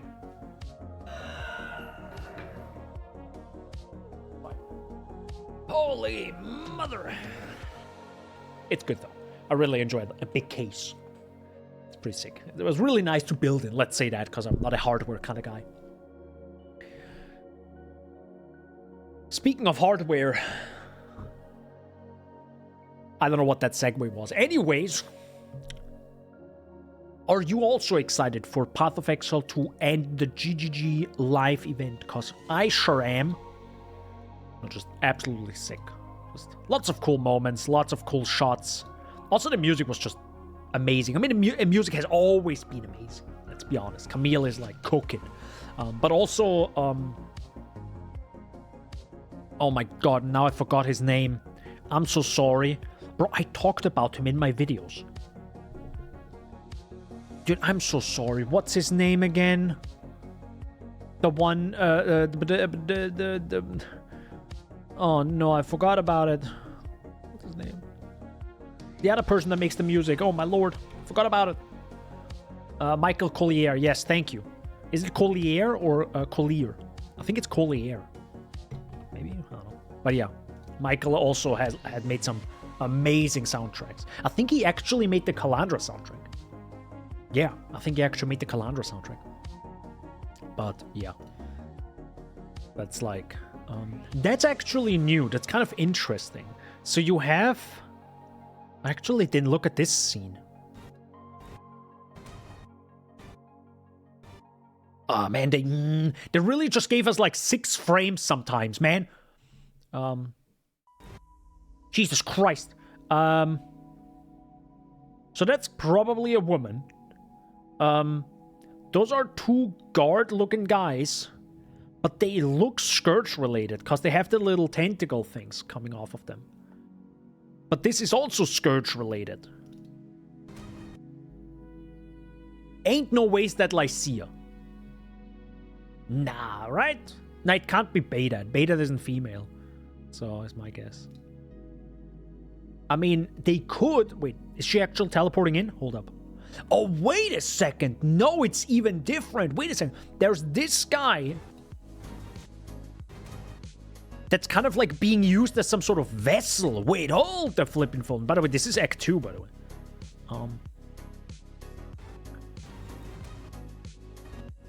So it can't be Lycia. Unless Lycia can't get out of the sanctum without some person being a vessel. And then she just can get pulled out. I mean, that's a way, I guess, to make Lycia a thing in PoE 2, right? And I think she doesn't even age, so she would work with the 20-year difference as well. If we think about that. I mean, she's in there like, how long is she in the sanctum? Like 20, not 20 years, maybe 2,000 years now. So, could be. That's the Raven guy. It's gonna be quite interesting. How often I'm gonna die against this guy. That's also a crazy strong effect. Isn't this gonna be like Act 1 boss? Like, that's a massive explosion of vroom. That's the boss that killed. It's the boss that killed, Holy heck, I'm missing names right now. Holy moly, it's not Jonathan. Oh my god. I'm missing names right now. I'm bigger right now. Anyways, you know... Dude, I feel actually bad right now. I feel actually bad. I'm bad. No, I know I'm bad. Hey, Danny, are you bad? Yes, I know I'm bad. I know I am. I'm sorry. What the heck? What? Anyways, at ExileCon 2, you know. You know what I'm talking about. Yeah, but this is probably the sickest moment. I see that Act 1 boss isn't even the capstone boss. What do you mean capstone? What is capstone boss? I actually don't know what that is. But this is probably the biggest spoiler moment in the entire teaser, is my guess. Like, the boss of Act 1 is a different fight. Oh, I thought this is gonna be the final Act 1 boss, so it isn't. Okay, that's good to know. I mean, I'm also trying to not, like, spoiler myself, because of course you can, like, watch all the gameplay, which I do not want to. I'm fine with teasers like this, or like little shots. I'm totally fine with that, but I try to, you know, not watch the any like actual gameplay. Unless it's from them specifically, I guess. True. But yeah, I want to go into the early access as blind as possible. But yeah, speaking of, this is a massive spoiler, to be honest. This is like insanely large. First of all, this thing being like locked in here from multiple points, the Countess and the Perennial King, and he's like, whoop. Like, that's kind of insane. Also, I think the sword broke when he did that. That's kind of cool. Yeah, actually the sword broke. Interesting. But yeah, so this is because I made a video on shameless plug right now. I made a video on, or a lore theory video two weeks ago, I think, was it? About pretty much the Countess and how the story may lead us into the end game, roughly. That theory is down the drain after this. Because my guess is, or the TLDR, I mean, I mentioned this right before you read it. The TLDR is, I thought the Countess has a contract with the Scourge, or even potentially Baydat, to get power from the Scourge to then influence the item, to then give to her son, to power him up, to, like overthrow Rayclast or take over Rayclast, right? To rebuild it however she wants to. With this scene now, though, in their official video, and seeing the Countess next to this thing, which is locked in and looks Scourge related, my guess is she, and this is, by the way, 10 times more epic, she doesn't have a contract with the Scourge. She most likely just uses the Scourge in some way, maybe with thaumaturgy, to draw power out of this thing, to then empower her own soldiers or whoever she wants to, right? Which is way more epic, because with the contract, my idea, she was kind of like a minion or right hand to the Scourge. This kind of puts her... She's not even in the same, like, group of the Scourge. She's like, no, screw the Scourge. She doesn't like the Scourge, but she clearly sees the power in it and then wants to use it. And this thing, probably like manipulating it in some form or drawing power from it, she can exploit this power of the Scourge for her own gains, which is like 10 times more epic, right, as a story. It's also like, she's not like a... She needs help or something. No, she's like actively saying, I want this, and does something, and is like, yeah, I'm just gonna like use this for my own gains. Instead of like, please, little Scourge, please, can I get some crumbs of power? It's like, no, she's like, no, I'm gonna just take the thing, just experiment on it. Pretty cool. Also, big sword, kaboom. Yes, that too. But yeah, also we also didn't know that the Perennial King works with the Countess, so now we know, because he's probably just saving her from us, is my guess. Because this is probably the Act 2 final boss arena. We just walked in, and the Perennial King is like, well, I gotta stop the Exile. I guess I will just break the whole thing. She can go on, and he's now dealing with us, and hopefully stops us, or at least gives her enough time to do whatever she wants to do, is my guess. That's also a cool fight that we...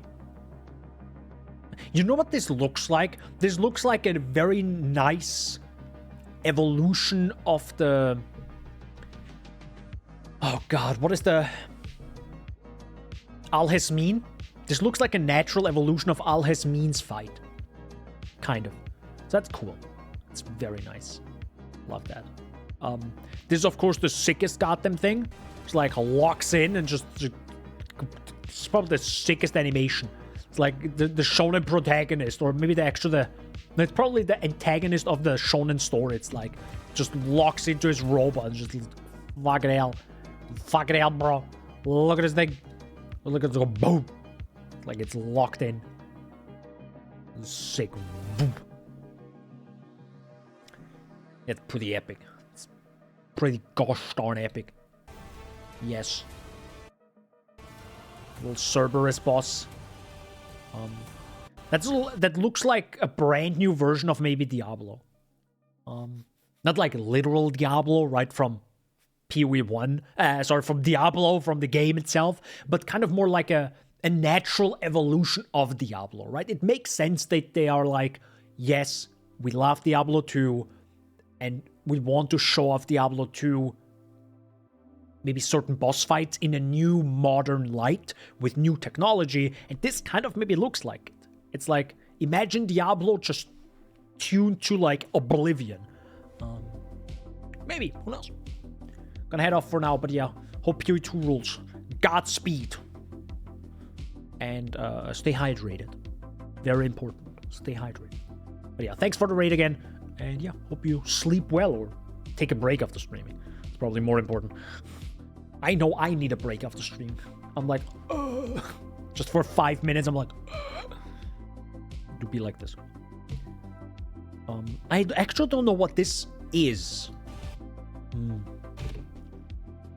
mean, I like this on the side, but I'm not quite sure what this boss... Oh, this kind of looks like the golem boss from Act 2. You know, when he, like, stomps and the ceiling comes down? I think this happened in the second trailer. This might have been maybe, like, the evolution of it. I have no idea what that is. But Jesus Christ. That's interesting. It looks like a mouth right here. You see this right here? It looks like a mouth and maybe teeth. So it's maybe human or some... But it clearly walks in lava and is like, yeah, bro, I'm fine. Big scorpion. This is like the sickest... It's kind of like... just a big-ass head just flicking the air. It's like... Boom. I kind of like that. It's actually sick. Look at this big-ass head. That has, like, big final shonen fight energy. Like, love it. It's also a cool shot of the sorceress, just like... And the thing is, that's the cool thing, actually, about PoE2 as well. This animation right here isn't just, you know, they animated it for a trailer for it to look cool. No, this is the literal animation, as far as I know, or remember. This is literally what you do in the game every single time you do this lightning attack. So it's not like, oh, they animated it to look good for a trailer. No, this is the literal animation in the game that you can experience over and over and over, which is a huge difference. Because a lot of games, I think, nowadays just show off cool animations, but you never see that actually in the game, because, of course, that would take time. That looks... Does that look like the Raven boss? That looks like the Raven boss, just maybe a second version. Oh, that's interesting. Oh, you know what that is? Oh my god, you know what that is?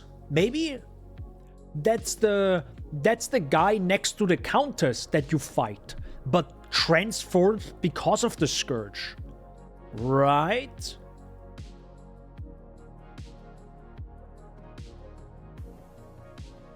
That's him. That is definitely him, because that is the same arena.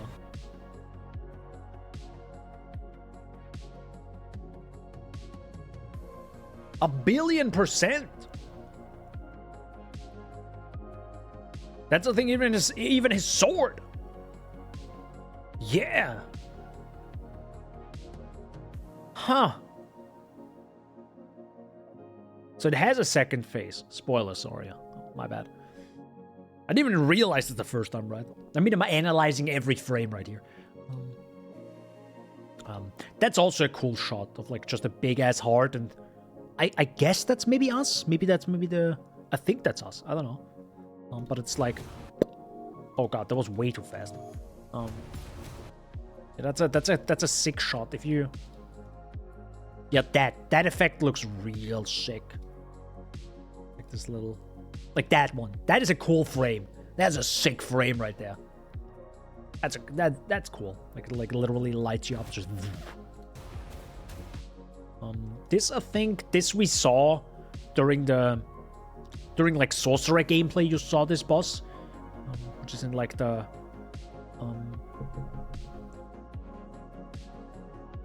I don't even know if I went through. Keep in mind, I was at ExileCon 2023 and played a few things. I played Act 1, 2, 3, but barely couldn't play the fourth one because at that time went up. I mean, technically I could have just gone right back into the queue and waited another hour to play. But yeah. I remember Scissorin playing this, and I think they also showed off some gameplay. No, during the sound design talk, they showed off this boss and showed how you can always hear the boss and your attacks, and all the other monsters in the background are a little bit like turned down volume-wise, so the boss and your attacks can actually come through. No idea who this is. No idea, but it looks interesting. But we saw him already. No idea what that is. Flamethrower guy. The Titan, which looks like you can see a little bit of the face right here for the first time, maybe. But this eye is gone.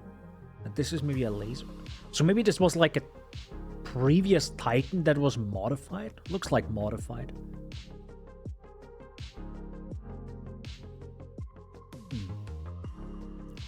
I mean, otherwise, why would it shoot lasers?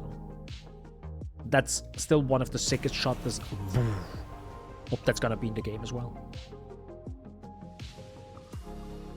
But yeah. Quick toilet break, otherwise my bladder explodes. We're back. Don't forget, mark this on your calendar right now. We're back.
What up? Hi. Hello. I'm back. Oh no. I have no water. Hold up. Gotta hydrate.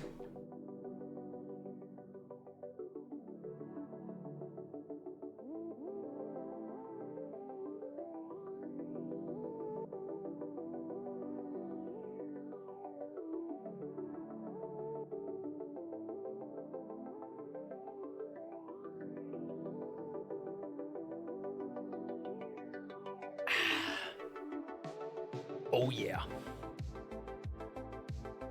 Water.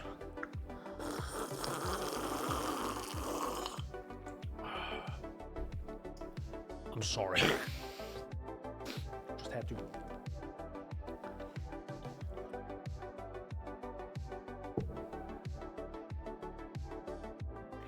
So, what did we miss? Well, first of all, Path of Exile 2. The second one. Not the first, the second. One thing that's going to be interesting is how will they manage Path of Exile 2 and Path of Exile 1? I mean, they gave us some infos, but what would you play? I mean, it's difficult to say in early access. I mean, I definitely would play both. That's for sure. I would definitely play both. I would play Path of Exile 1 and then Path of Exile 2. But we have to keep in mind the early access doesn't have all the content. But I think, unless they change their mind again, which is fine. So let's go off of what they said, or what I think they meant. So we have Path of Exile 2 early access releasing on December 6th. That means you can play all, I think there are only going to be 3 acts, 3 out of 6, so it's half. So it's half the full story. And I don't think they will give us more until Path of Exile 1 League, like the 3.26 League, I think is it. So you have like 2-3 months to play through Path of Exile 2 at your own pace. I'm not quite sure how endgame is gonna be. We'll see. But I think after that, I will definitely jump into Path of Exile 1 again. Like for sure, right? Even if Path of Exile 2 might be better or feel better or just have a more epic story, it's not finished. Even if it has an end game, I probably still want to like check out the Path of Exile 1 League in, did they say end of January or beginning of February? Something along those lines. So, yeah, I definitely want to check that out. And my guess is, during the Path of Exile 1 League, which is maybe gonna be, I think it's end of January, let's say beginning of February, then you have March, then you have April. I'm guessing roughly around April, which is gonna be 3-4 months. 4 months, most likely, after PoE2 Early Access launched, they might drop another act. That's what I think. So they will drop in another act, so now you have Act 4 to play through. Hopefully, you can just play with the same character. I wouldn't mind playing through the entire story again, like through Act 1, 2, 3, and then jump into the new 4th one, and whatever else content they have. But I think that's how they're probably gonna like pace this out. So they have their Path of Exile 1 League. Sorry, they drop Path of Exile 2 Early Access with 3 acts. People play through that. That gives them time to work on the Path of Exile 1 League to then drop that.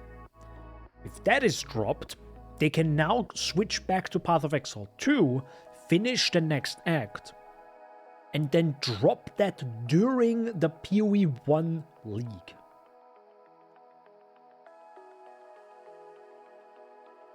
So then you jump back to Path of Exile 2. And now they have more time to work on the Path of Exile 1 League again. And that's probably how it's gonna go, maybe? Right where they jump back and forth. So you have a new PoE 1 League that may also be implemented into Path of Exile 2, but also have new Path of Exile 2 acts every once in a while, like big story things. I mean, you only need 3 until the PoE 2 story is finished, right? But still. I think that's maybe how they're gonna do it. Which is probably gonna be a nice thing to do, right? You have like PoE 2, Then you have PoE 1, then you have PoE 2, and you do spread it out over like a solid year, probably is my guess. I don't think that PoE 2 comes out of early access in 2025. I don't think so. I don't know. I don't know. I mean, it doesn't have to, right? It doesn't have to. But I don't think so. Because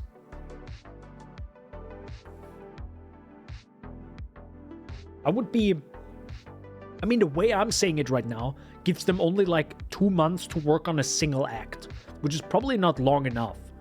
If you want to be maybe more charitable and maybe more realistic, maybe a single act, or like the 4th and 5th and 6th act for Path of Exile 2, maybe it actually takes them 6 months for each single one.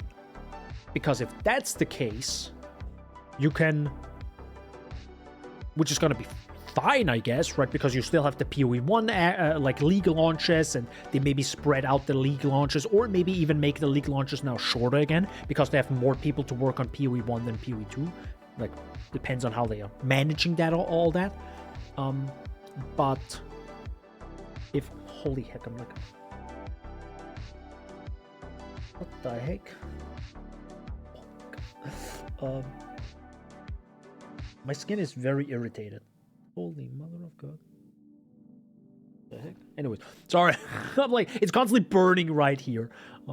Probably because I put some stuff on here. Anyways, I went bouldering. As always. So, that would mean if they give themselves 6 months for each act for PoE 2, we get one in summer 2025, the end of 2025, and then maybe summer 2026. And at that point, the game is done, right? Because you have all the acts, and maybe they're gonna give themselves another half a year to really finish it off, or maybe they'll like work on some endgame stuff. But didn't they say there is going to be a new endgame that they want to show off? Right? I think that's what was literally said. So I'm guessing PoE 2 will have a brand new endgame that maybe is going to be implemented in PoE 1. Could also be, yeah. But that's like stuff that's currently happening. But yeah, for Path of Exile 2,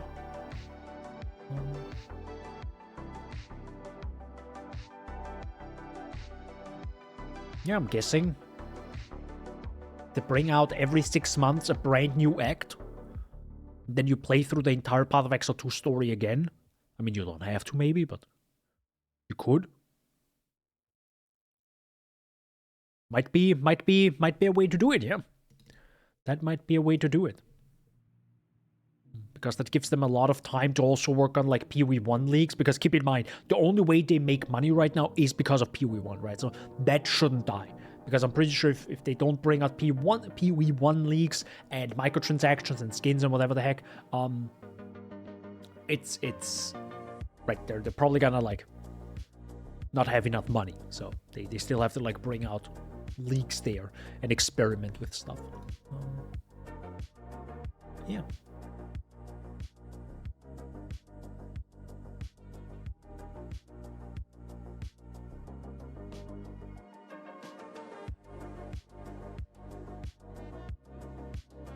It's gonna be kind of interesting.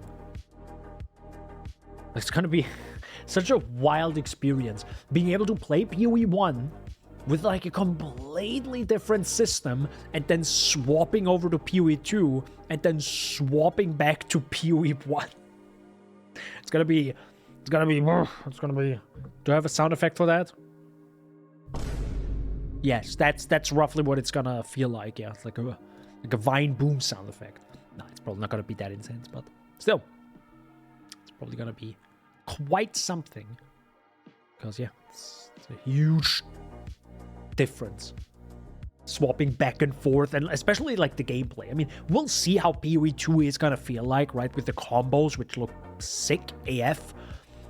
But also, like, when you go from PoE 2 and you're doing all these sick combos to like burst on bosses, and you're like, nice. Like, especially if you get better at bosses in PoE 2, it's gonna feel so good doing certain combos, and you're like, nice.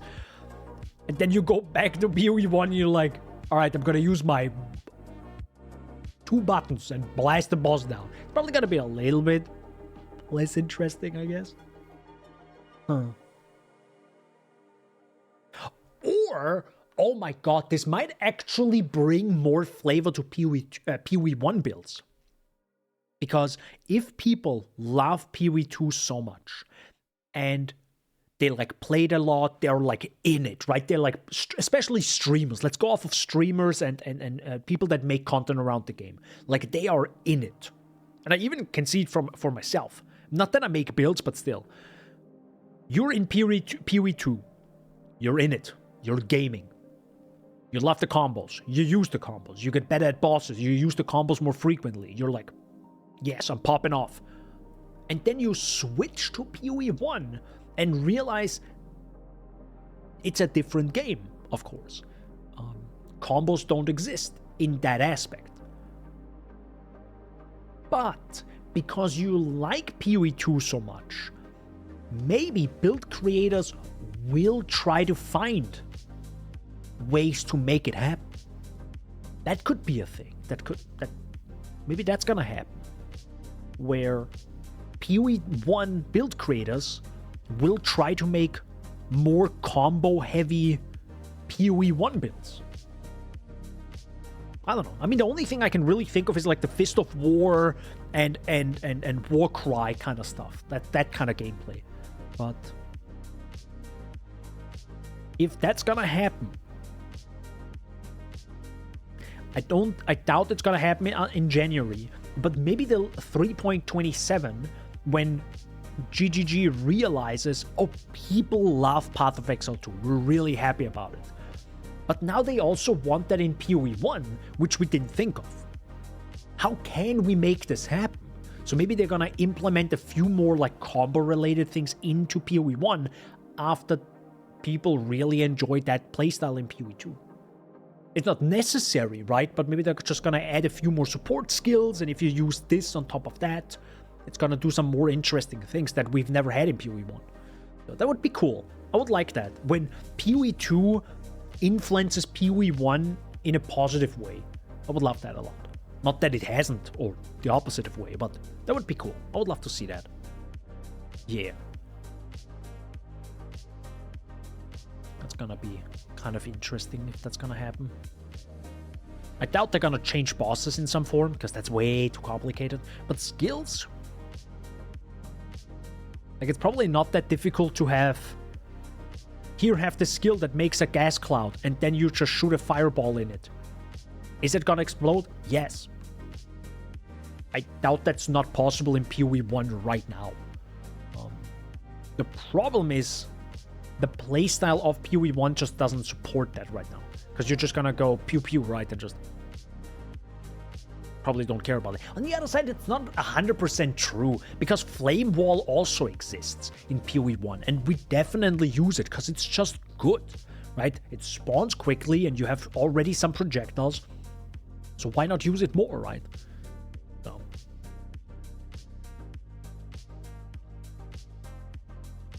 Nah, it's gonna be cool. It's gonna be poggers. Nah, I'm definitely gonna... Yeah, maybe I'm gonna actually play different builds in PoE 1 after I played PoE 2. I'm like, wait a second, I like this combo stuff.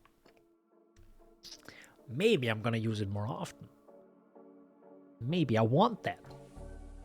Let's see how that goes. Oh, that's a huge question.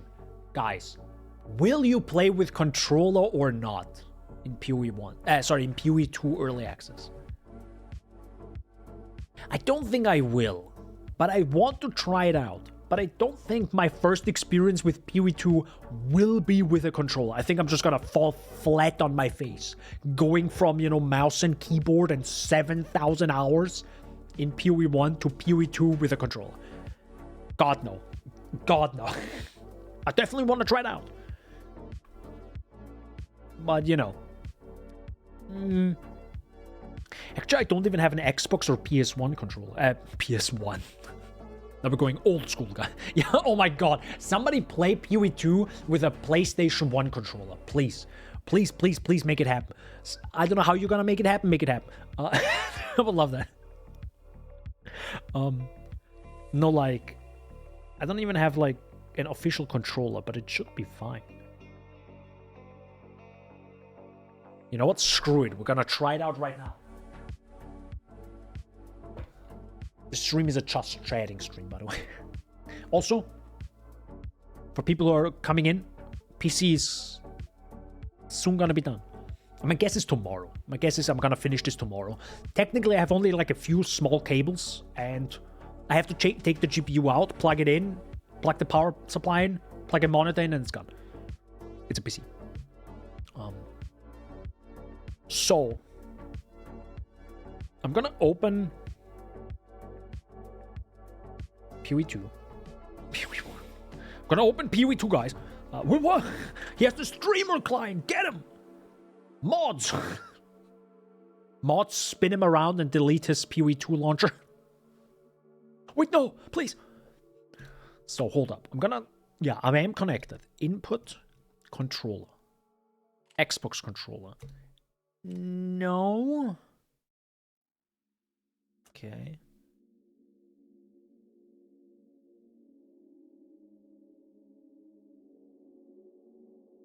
Okay.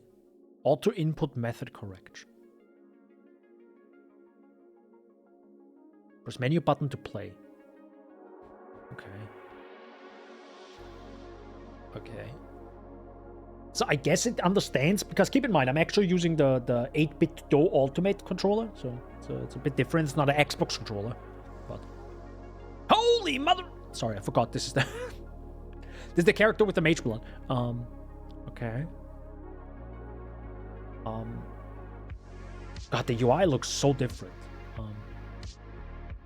Wow. Wowee. Wowee. Yeah, this is way different. Wait, hold up. I actually need to go to my hideout. Oh, hideout is X. I like that there's so many shortcuts, actually. That's pretty sick. Do I have a... Nope, I don't. Wait. Hold up. How do I... Atlas, activate map. Wait, how do I... Oh, you actually don't close it with B. You actually close it with the start button. Okay, never mind. Oh, no! Wait, you can actually move them like this with just... Okay. I'll definitely use that way too many times. So... Give me a map. Actually, don't I have maps prepared? Because this is the Settlers League. Definitely have a billion maps prepared. See, that's what I mean. Toxic Sewer, boys. Take item. Okay.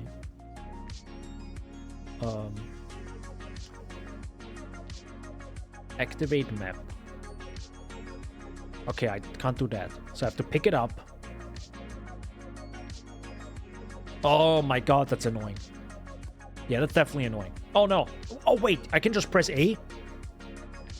Wait, what? Wait, what just happened? What? Oh, it just placed it. Okay, hold up. Never mind. So that's the shortcut. So take the item, and X is also... It's... Again, UI people, I cannot read the text to my left. Anyways. And now activate it. Okay. How do I play my character with a controller? I'm like... Noob plays PoE as a controller. I know.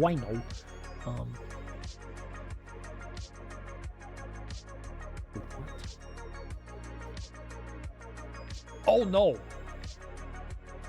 Yeah, oh god, no. No, wait, hold up. What?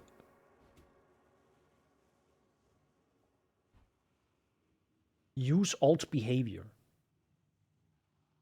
What?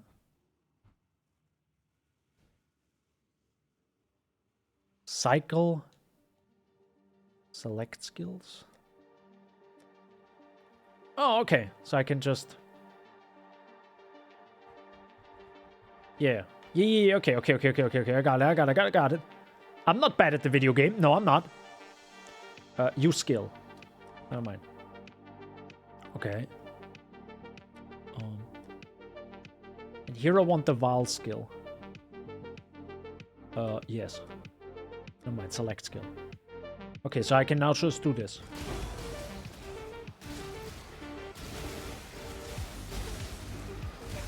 Okay.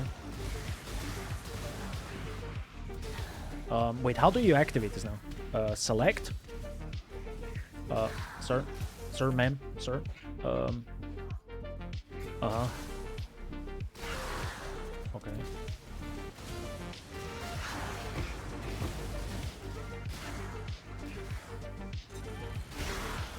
Uh-huh. Oh wow, you have to get actually real close. It's kind of interesting. You have to get really close to that thing. Oh my god, how many times can I open this? Okay. Hi, I'm playing PoE right now with a controller. I have no idea what I'm doing. Holy mother of... I mean, keep in mind, this is with a mage once. Oh, sweet, let's go. I really do enjoy the being able to just walk past loot and just grabbing it.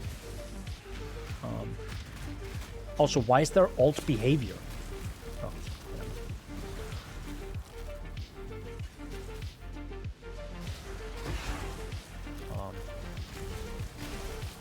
okay. So the game kind of stops you from interacting with stuff.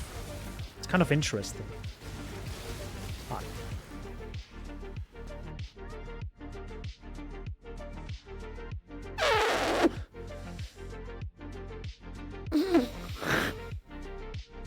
Guys, I think we got an issue.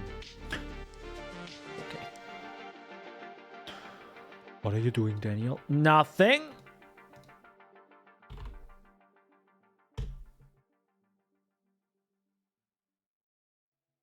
I'm doing nothing. Listen, it wasn't my fault. But you just changed the megahertz of the overclock. Nothing happened.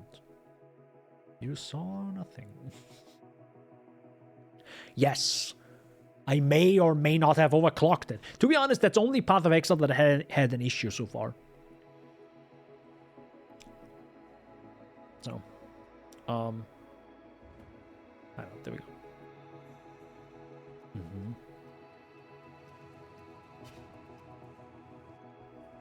It's interesting playing with this with a controller, that's for sure. I mean, keep in mind, I do not have to aim with this build. That's probably the biggest...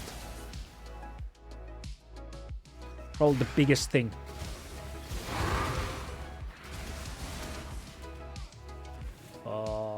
X.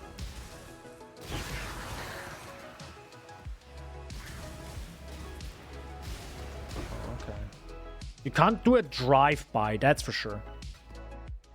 Can't just do a drive-by loot pickup. Right, can you? Oh, you can, but you pause. Oh, interesting. Okay, it's kind of neat, actually, because you can just, like, walk through and just, you know... Just spam A, you know? I guess that kind of works. Oh, interesting. It didn't want to pick that up right there. Wait, hold up. How do I get the minimap? It's not select. It's not start.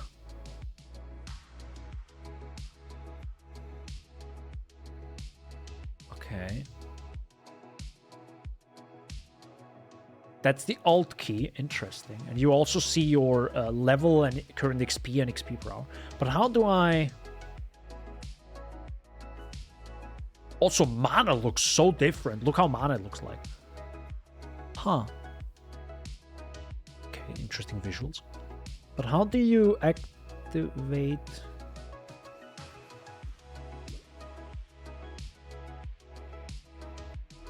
Okay, that's not how you do it. Oh! It's down. It's like the D-pad down. That's how you see it. Okay. Got it. I'm a gamer, guys. I'm a gamer. Have you heard? I'm a gamer. I don't know why, but... Maybe it's because it's the new PC. But is the thing at the top, you know, that says Toxic Sewer, monster level, is that a different, like, color, or is it just me? Feels like it's a different color compared to normally. Wait, hold up. We gotta check this real quick.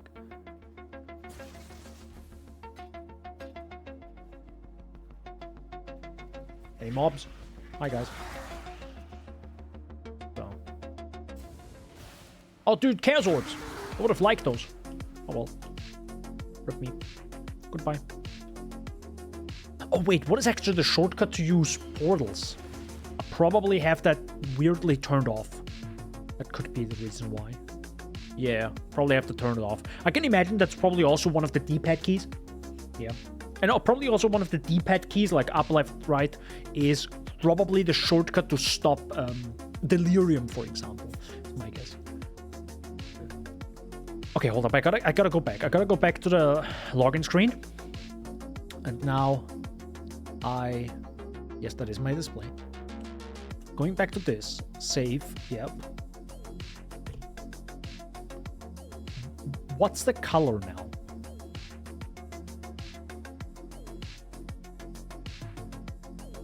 Hello? Hello? I don't think I need to be doing that right now. My guy.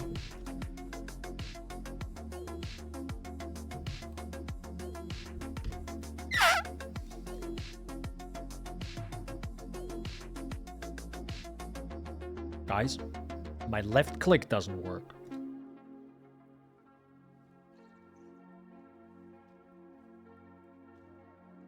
It does. What the Anyways, we're not gonna question that. Oh, no, not King's March. Not King's March. No. This is a different color now? If I go in here. What's the color on the top right? It is a different color. I knew it, but I thought I was going insane. Dude, I thought I was like, am I actually blind? No, okay, so definitely that orange color on the top right that says Toxic Sewer Monster Level, that is a completely different color on console, or in like console UI. I'm guessing the reason for doing that is it's also, by the way, bigger in a console UI. My guess is, if you're playing PoE as a console, like on a console, you played usually on a screen, on a TV or monitor that is further away. So fonts need to accommodate that. They need to be bigger. But because it's also further away, you kind of have to also maybe change the font color to be more visible. So it makes sense that the color is also brighter. It's like a brighter orange, and not like this dark orange right now. Kind of makes sense. So I guess the console people probably played during the, like, in the office on a monitor and realized, okay, well, this is not readable, this is difficult to read, etc., right? So they had to, like, really adjust for it. Interesting. Yeah, I never thought of about that. That, of course, it has to look different as well.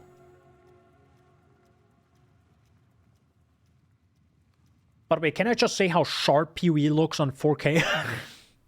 I know I'm just sucking off PoE at this point. But still, it's God, it's so beautiful. It's such a gorgeous game in 4K. It's like, god damn. I mean, of course, if you zoom in like that much, probably not anymore. Actually, this still looks like sharp. I mean, this is also like the new cosmetics, I'm pretty sure. Yeah. I have 108 divines on this ring.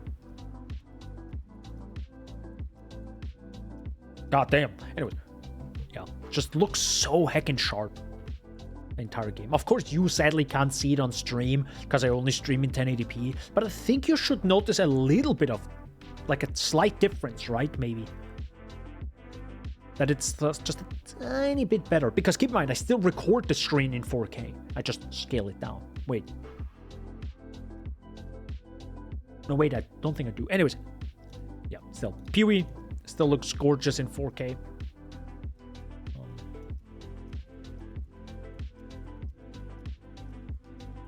that sword, that ain't working, my guy. There you go. That might be better. Hold up. Can we also get a good... No. Expedition effect. I mean, I like the expedition effect. Runebind. I mean... I don't think Runebind works. Hold it. Hold it. Yeah, this works. The Runebind effect, that looks way better. Now we can play the video game. Just what to do. Briefly check out how PoE is in the console setup.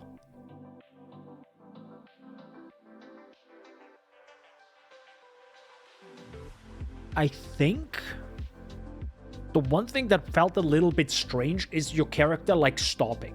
You know, it's like every time it picks something up, there's a little bit like a little stagger. That kind of feels off. But I understand why they do it, because if that wouldn't be the case, you would literally be a vacuum. Like literally. Like you just walk through and click A constantly, and you're just like ding ding ding ding ding ding ding and just pick up everything, right? So there needs to be a little bit of an animation or time penalty for picking stuff up, because it's the same for mouse and keyboard as well, right? Because you click something until it goes away and you realize, oh, I picked it up, I can move again, right? And that's the little penalty that a controller wouldn't have, because it can just walk and press A and just pick up everything. So I get it why they do it, which is fair, which is like good balancing, I guess. It's good balancing.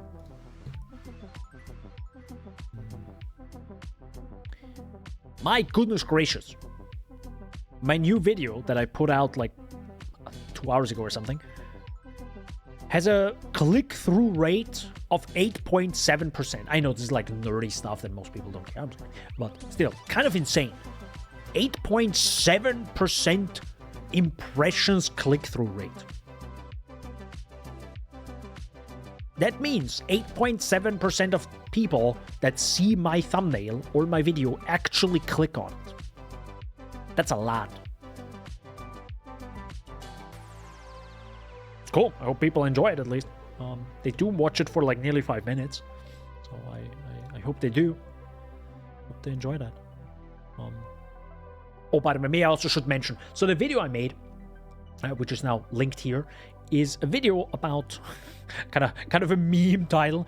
PoE veteran PoE veteran reacts to TikTok content about Path of Exile. A bit of a jank title, to be honest. But I literally just came up with it. I was like, okay, I have to kind of put the name React into the title, but also kind of meme about it. So I was like, PoE veteran. But yeah, it's a video where I just reacted to TikTok content, I think for about... Like, I think the full recording was like close to 30 minutes, but of course I cut it down, and I really tried to make the video flow instead of just like it's a reaction video, so you want to see more reaction instead of just me chatting otherwise, right? That's why you're in this stream right now, because you like hearing me talk, right? Is my sound annoying? Is my voice annoying? Please say no. It hurts my feelings. I'm sorry.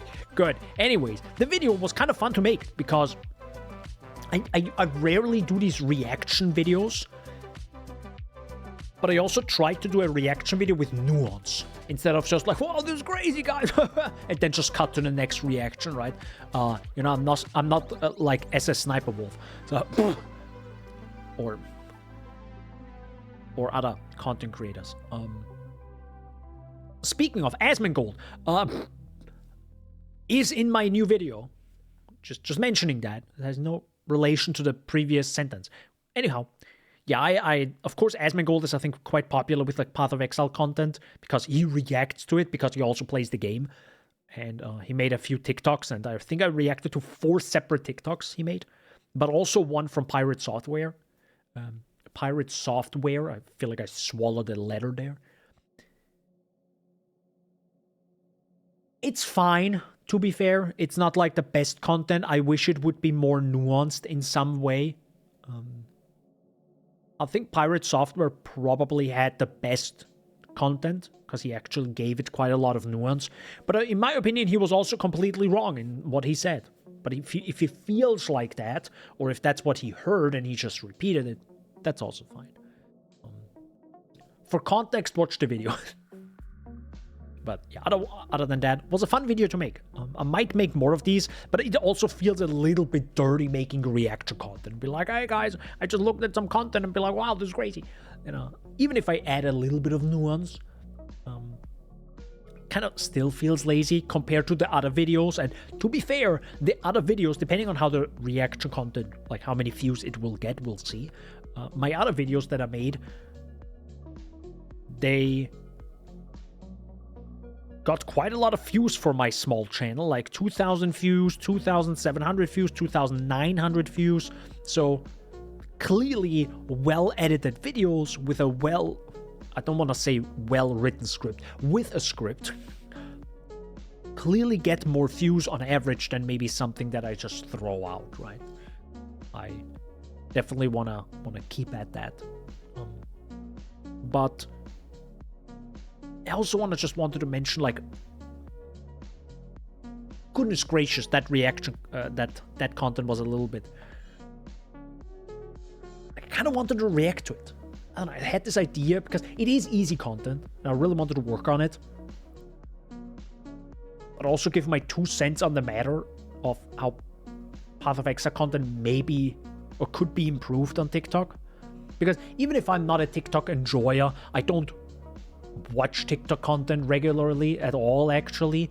I don't even think I have it on my phone anymore. Still, a lot of people consume content on TikTok and maybe even want to consume Path of Exile content. But if the Path of Exile content is the majority of what I showed in my video, it's kind of not good. I feel like there would be a bit more, you know, just a little bit more nuance, a bit more detail, a bit more something, right? On the other side, Talkative Try, his video was probably the best. He only summarized stuff, but in a good way. He at least summarized it in a good way, you know, and added some nuance to that.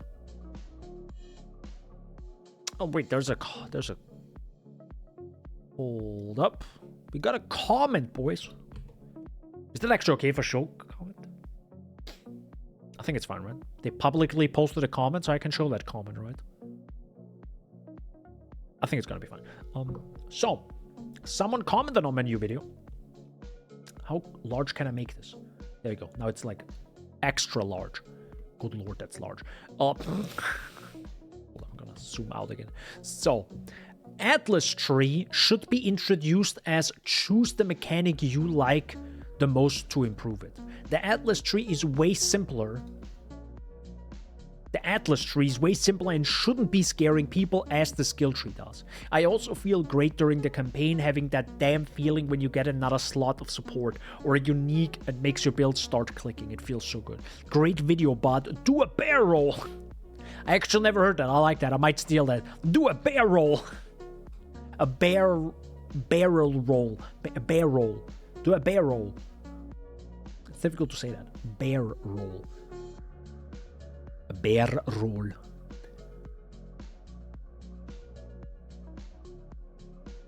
Wait, what? I have to read it again. Atlas Tree should be introduced as choose the mechanic you like the most to improve it.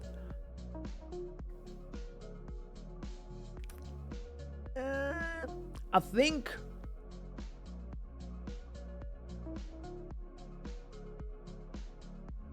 I can imagine a UI that, okay, best example, just imagine the Skyrim level up system, but as the Atlas skill tree, where you have categories of the content of the league mechanics and you upgrade that. And you can swap back and forth if you wanted to. So they're not linked to each other. I could imagine that, but that is really dumbing the game down.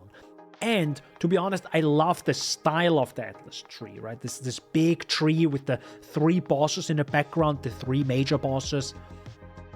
And you are already used to a skill tree after the original skill tree. So you don't have to dumb down the... Like, it wouldn't make sense from a game design perspective of like, all right, we're gonna front load the complexity with the skill tree, and then we're gonna dumb it down later in the end game with the Atlas skill tree. Like, why, right? So, that wouldn't make sense. I think what this beautiful commenter, gorgeous, hopefully hydrated commenter, also like mentioned more or meant is the introduction should be like the tutorialization should be more around, hey, if you like these types of content that we have shown you during the story, you can click here to highlight them on this skill tree. And if you do that, you can improve outcomes of said mechanic or make the chance of it to appear higher. Something along those lines, you know. Obviously, someone who can actually write well-written sentences is going to be better at that. That isn't like winging it like me right now. But I think that would be nice. So, for example, I'm just going to open Path of Exile again, of course. Oh no, he's never gonna stop playing this game. I mean, yeah, maybe. We'll see. Me when I'm 65, guys. Path of Exile 3 is coming out. So, memes aside, I think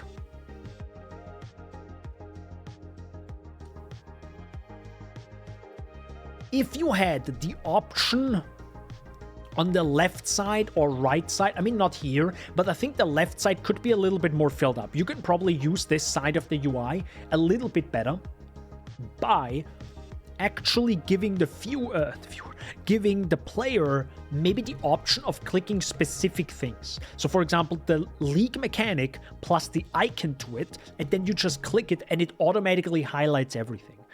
The only thing it could literally do is a literal hotkey that just adds in a search bar ultimatum or something, right? And you have a tag system that highlights all the ultimatum things. That's all these links can do. But people maybe don't want to write. Also, keep in mind, console players cannot write quickly. So something that literally they can click on that just auto hotkey things into the search bar that already exists. They can still use the search bar if they wanted to, but you can make it easier by just using buttons.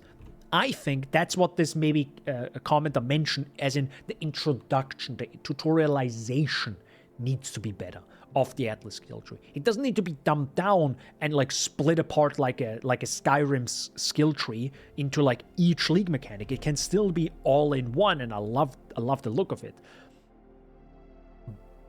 But it probably would be better if the tutorialization could be better, as in, what does this even do? What am I doing here? One. Even though it's endgame, and if you already played until endgame, you probably can absorb the information and like break it down for yourself. But I think tutorialization, as we know, is never a bad idea. Communication in a video game from developer to player is never, in my opinion, a bad idea, as long as it's done well. So yeah, that could be a cool thing. If it also helps the console players, right? So instead of like them going into the Atlas and they're gonna be like, click here, then they have to be like, you go through the on-screen keyboard and be like A, M, B, U, S, H. And even if I type ambush right now, it doesn't even light up, which is a huge mistake, by the way, because it's Ambush League. But of course, maybe it's called Strongbox. So they go S, T, R, O, N, G, right? You realize how long this takes for like a console player to type in. So it would be cool if there would be little shortcuts here that they can just, go through and be like, oh yeah, I want ultimatum, strongbox, and this. And then it's just like, then it literally writes this in strongbox, ultimatum, and whatever. Technically, this doesn't work because it has to be, I think, strongbox. Then I think it has to be like this, right? Or is it... Wait, is the regex not working? Oh my god, you can't even have multiple things. Oh, okay. Never mind, you can't even have multiple things. Well, that's a mistake in my opinion. But yeah, something like this would be pretty neat, I think, for console players. Yeah. But to be honest, we all just play strongboxes at this point, right? I mean, do you really need to play anything more? I feel like strongbox is just the best thing to play. Anyways. But yeah. Beautiful comment. And yes, do a bear roll. How do I say this without making it not cringe? Do a bear roll. Yes, definitely. Always do a bear roll. I love the bear roll. 8.5. Oh my god, it's actually getting worse. Now, that's usually what happens, by the way. The bigger your video gets, the worse the impression gets, right? Because more and more people see it, which makes sense. Definitely makes sense. Have you tried vertical live? No. No, I have not, YouTube, and I will not. But thanks. Thanks for mentioning it. Oh yeah, I forgot. Shorts can be longer now. Maybe I'm gonna experiment with that in the next few weeks. I could, for example, do the PoE2. That's a good point. What would you guys want to see after the GGG live stream? What content? I'm definitely gonna, of course, put out my own reaction again to the like the trailer, and then maybe my highlights of reactions of certain things they mention, as always, like with the league mechanic. But I feel like I should be doing a bit more. I feel like I should be doing a bit more for Path of Exile 2. Maybe I should be also talking about builds I'm interested in.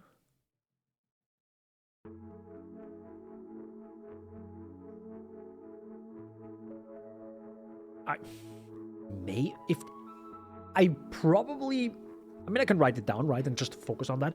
I probably will make a video, a separate video, on which Path of Exile 2 build I want to play and or try out. But the more they tell us, the more in-depth I can make my video. So if they actually give us all the skill gems and skill gem data,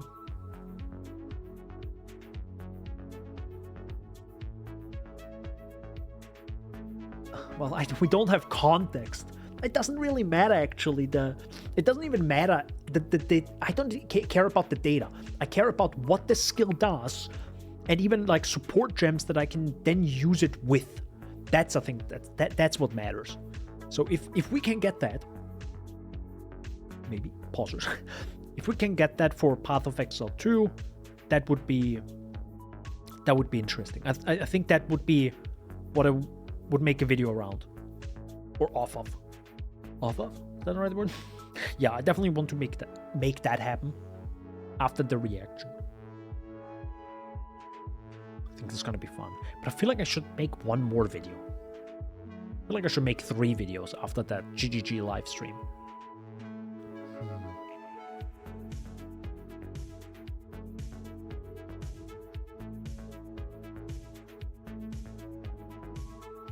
I mean, of course, I'm gonna stream the whole thing, and I will be uploading separate VODs of it for the Dunbo live channel, or Dumbo VODs. Sorry, it's Dunbo VODs on YouTube. But like a high quality video, what should I make? I'll think about that. I think a build video would be fun. I mean, we don't know what details they're gonna give us. That's the interesting part. What details will they tell us? I don't think they're gonna tell us, well, these are the bosses in Act 1, 2, and 3. Hell no. Hell no, they're gonna tell us that. No.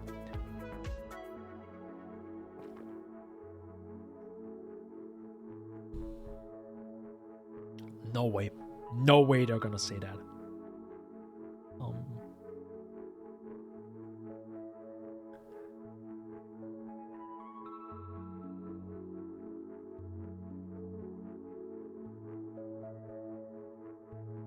Sorry, I just looked at a Yikers meme.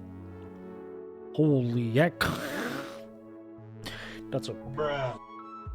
You don't want to know the context. No. But Daniel, we want to see it. No. No, you don't. Believe me, no, you don't want to. There's some memes you don't need to see. You know what I mean? It's good. It's good.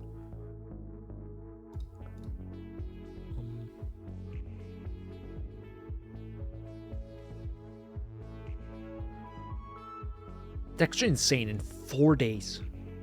I really have to finish this PC, guys. It's my nemesis at this point. This thick boy right here. I really hope it's gonna be quiet. I have no idea. I don't even know how it sounds like. Keep in mind, I use this thing. Not even with all the fans. Like, I have not turned it on yet. I don't know how it sounds like. I mean, of course, I can do some fan control thing I'm gonna do in the BIOS, of course. I'm gonna try to make it silent. But I also wouldn't want the GPU to get loud. That's the big problem right now. This PC is super quiet, even during load, until the GPU starts mentioning itself. Let's say that.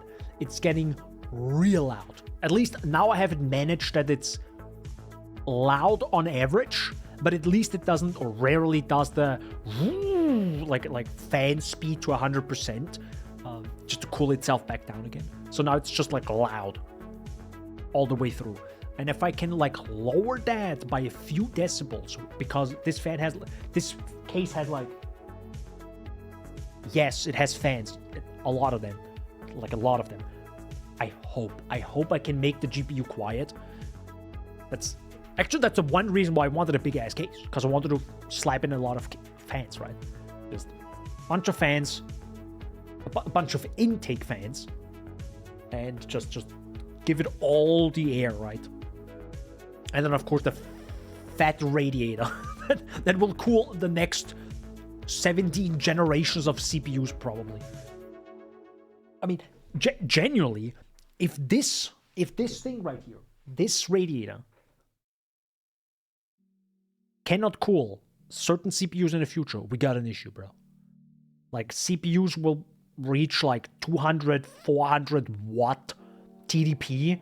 And I mean, I don't know what we're gonna do at this point. Just live with 90-degree CPUs? I doubt. But to be honest, we have AMD. Yes! Bless AMD. I love AMD.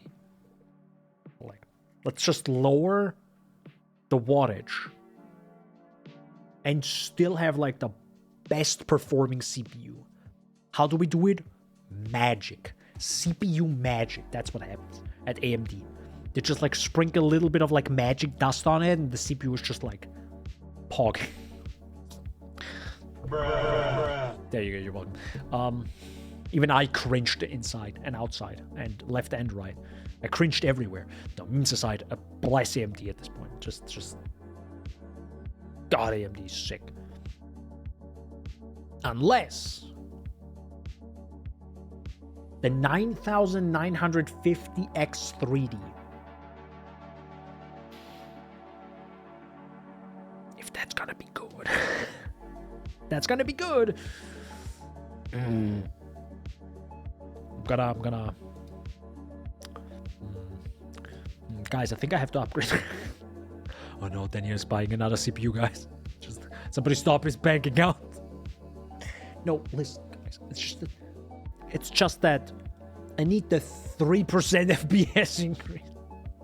I mean, depending on how many FPS you have already, 3% might actually be a big number. Like if you have 500 FPS in the game and you get 3% more, well, that might be noticeable if you have the monitor, of course.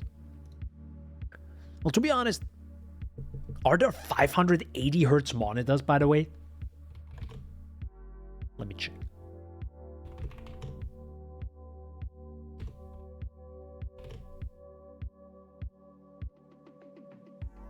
Nope. Nope, they're not. Or wait, no. 240 is literally the I think the current limit of the technology. That's fair. That's totally fair. I mean, do we really need more? Yes. Yes, we do. Oh, yes.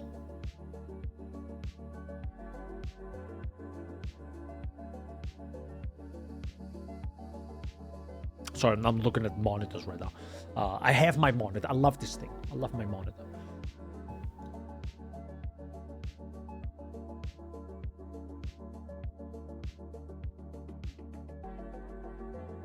Sorry, I just looked at the Forever Exile video. Sorry, Forever Exiled tweet. Sorry, X post. Who's actually calling it an X post?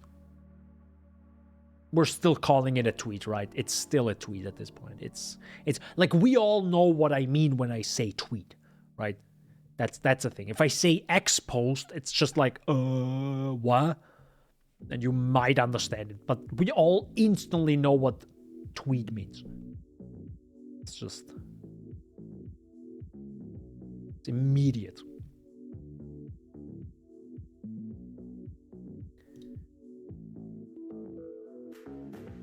Did I mention that I actually wanted to play Pokemon New Gold and Silver? Or new? Actually, I think I only have New Gold. Of course, I have an original and have a Nintendo DS and the $300 capture card. Of course I do. Of course I do. Yeah, of course. I swear to God, Nintendo, you better back off. Coming in hot in a second. It's like, let's go. Please don't. I beg you, please. Please just leave me alone. Would I have it? There it goes.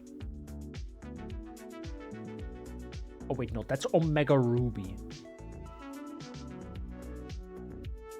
Oh no, I would have played the gold version, the original. That's what I would have played today. But then I said, it's a just chatting stream. I don't know what I'm doing with my hands. Just chatting stream, boys.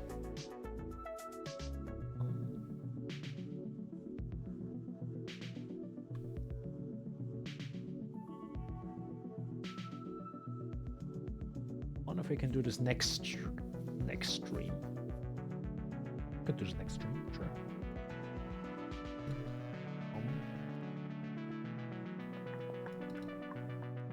Or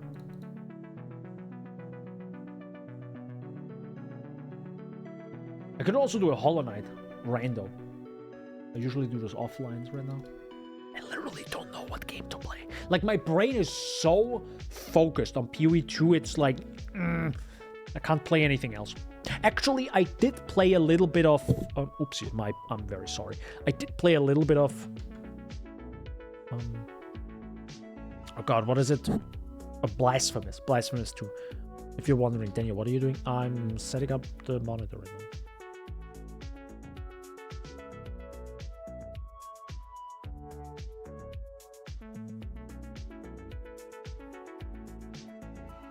now. It looked a little bit weird. Looked a little bit not bright enough. So yeah, I did play a little bit of Blasphemous 2. I bought it. But I did refund it. I'm sorry. Yeah, I feel bad, by the way, refunding games sometimes. Because it's not literally spitting the developer in the face, right? But they have worked many hours on their video game. And I just played a bit over 1 hour of what they have created. And usually the best part of a video game is the beginning and maybe the end, right? The middle part is usually like fluff. That's what it sometimes feels like. But the beginning is usually real solid. And you definitely notice there's a lot of life and care and like a bunch of cutscenes in Blasphemous 2 at the beginning. But exactly that 1.5 hours I think I played, or maybe it was 1 hour and 50 minutes, I don't know, something along those lines. Below 2 hours. I was like playing and I'm like, I kind of don't want to play more of it. You know, there's this feeling of like, no, I think I'm done. And that's kind of what I felt. And I was like, all right, I want my money back. I want my 15 or 20 bucks back, right? Even though I did have an experience that I now feel bad, I kind of like want my money back, even though I did experience something they have worked on. But I'm like, this just isn't worth the 20 bucks I paid for, which kind of feels bad. I don't know. I mean, that's why the refund exists, and that's why you can like try out a game for 2 hours and refund it. Because I think if I don't like a game in the 2 hours, or I feel like, I feel like not medium rare, I feel neutral about a game in the first 2 hours, it's probably not gonna get better over the next 2, 4, 6, 8 hours, right? I think some games might become better, or they start off. Like I think I would. There's a difference between it starting good and getting worse, or just it starts off good and becomes neutral over 2 hours. Then I feel like it probably doesn't pick up again, most likely, to me at least, or it never has in any other game. But if the game starts off neutral and becomes better over 2 hours, now I'm interested in how it goes on, right? Because clearly, I hope the trajectory is just an upward swing. But yeah, most games start off maybe good and then become like neutral. And at that point, I'm like, why would I want to play more, right? Or maybe even slightly negative. So maybe it starts off as like a 6 or 7, and it becomes like a 5 or 4. And I'm like, like there are other games I could like play or at least buy with the same money and try out, and maybe I have more fun with them in the first 2 hours. But yeah, I always feel a little bit bad having to like refund a game. Especially from indie developers, because I know they barely have money and every sale matters to them. And here I am just, having the money to buy games at all, but then also being like, yeah, never mind, and just, refunding it. It just feels a bit bad. But on the other side, I am a greedy guy and I want a certain amount of like quality and fun in my games, and for the money I pay for, right? I don't want to like throw out 20 bucks left, right, and center and just like have fun for 30 minutes. That's I don't want that. At least in a game. I think if I go out with friends and I don't know, just pay 20 bucks to say, I don't know, three friends can like order whatever they want, like drinks, for example, and I'll pay for them. That's a different thing, of course, right? Because it's like real life, it's with actual people. But if I buy, not that I am an actual person, I clearly am not. I mean, have you seen the PC build? Takes me 6 days, so I can't be a normal person. So, but if it's a game, I kind of want to get something for it, right? I don't know, maybe I'm just more, I just want more for my money. That's I guess what it is when it comes to games, at least.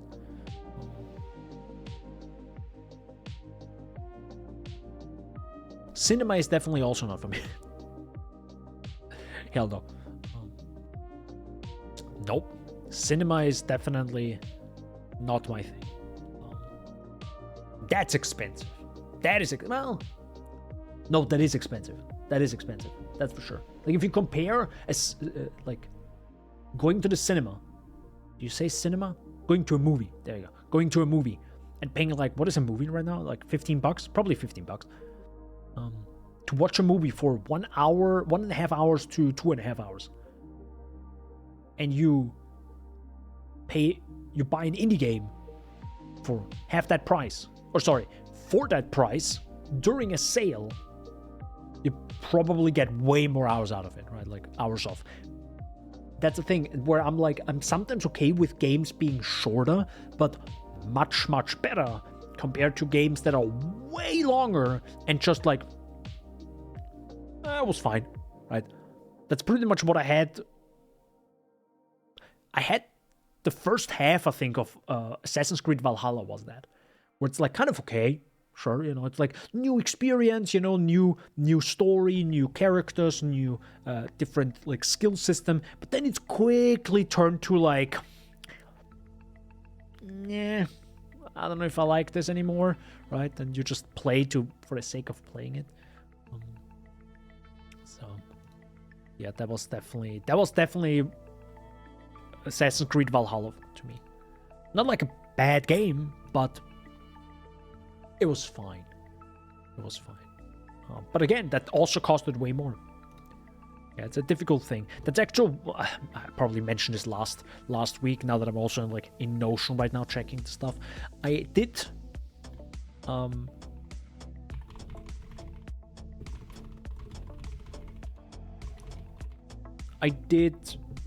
have an idea of does length in games matter? And yeah, I'm not quite sure when I'm gonna work on which video it is. I think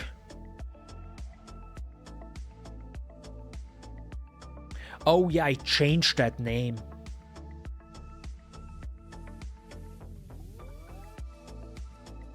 Did I? Hold up.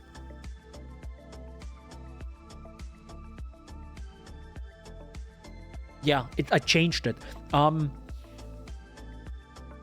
So I actually found a way for some titles or some videos that I have in the backlog, I guess, that I might make in the future, like for the main channel. I noticed that a lot of my titles are quite negative.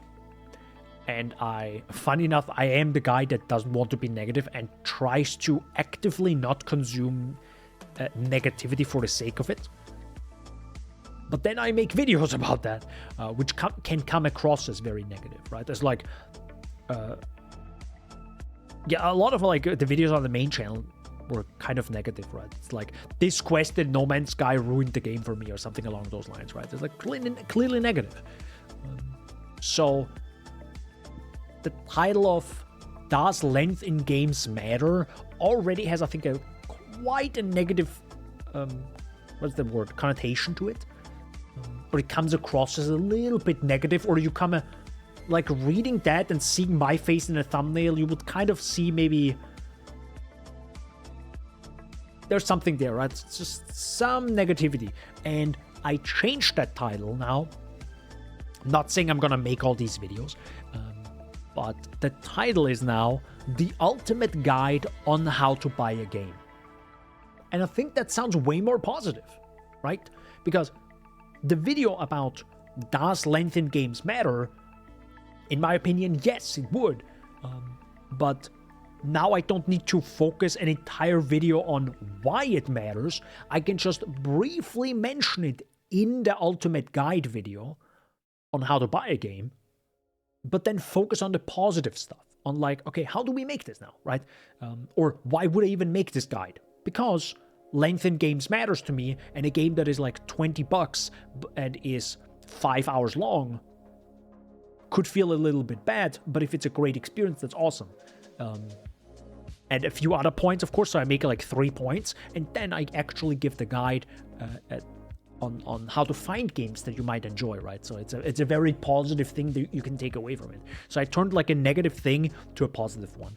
That's recently what I did for that project, even though I think I already mentioned it before.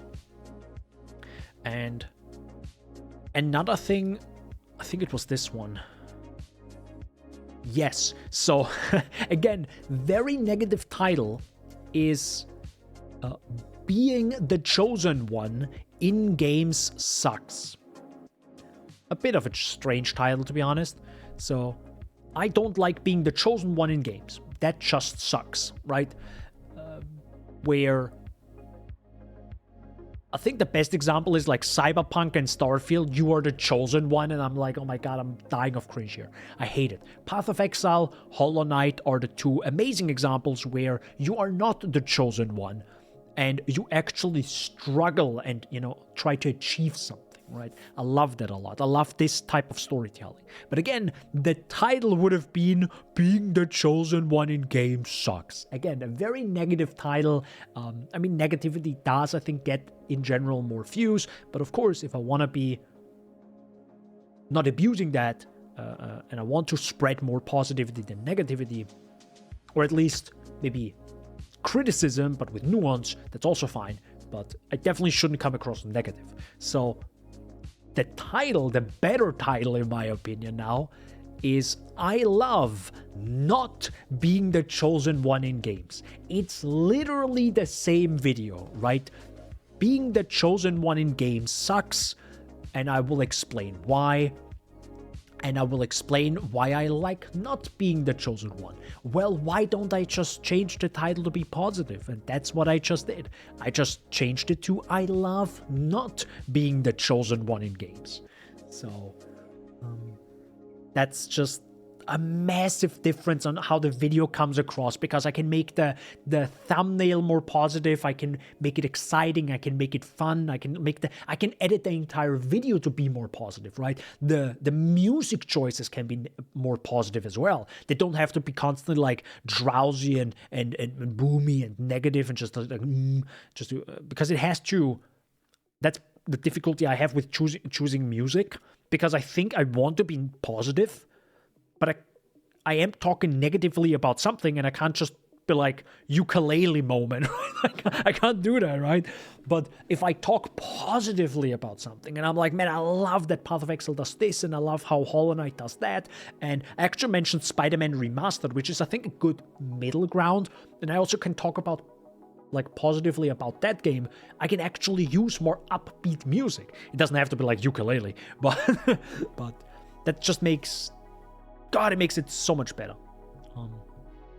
Yeah, that's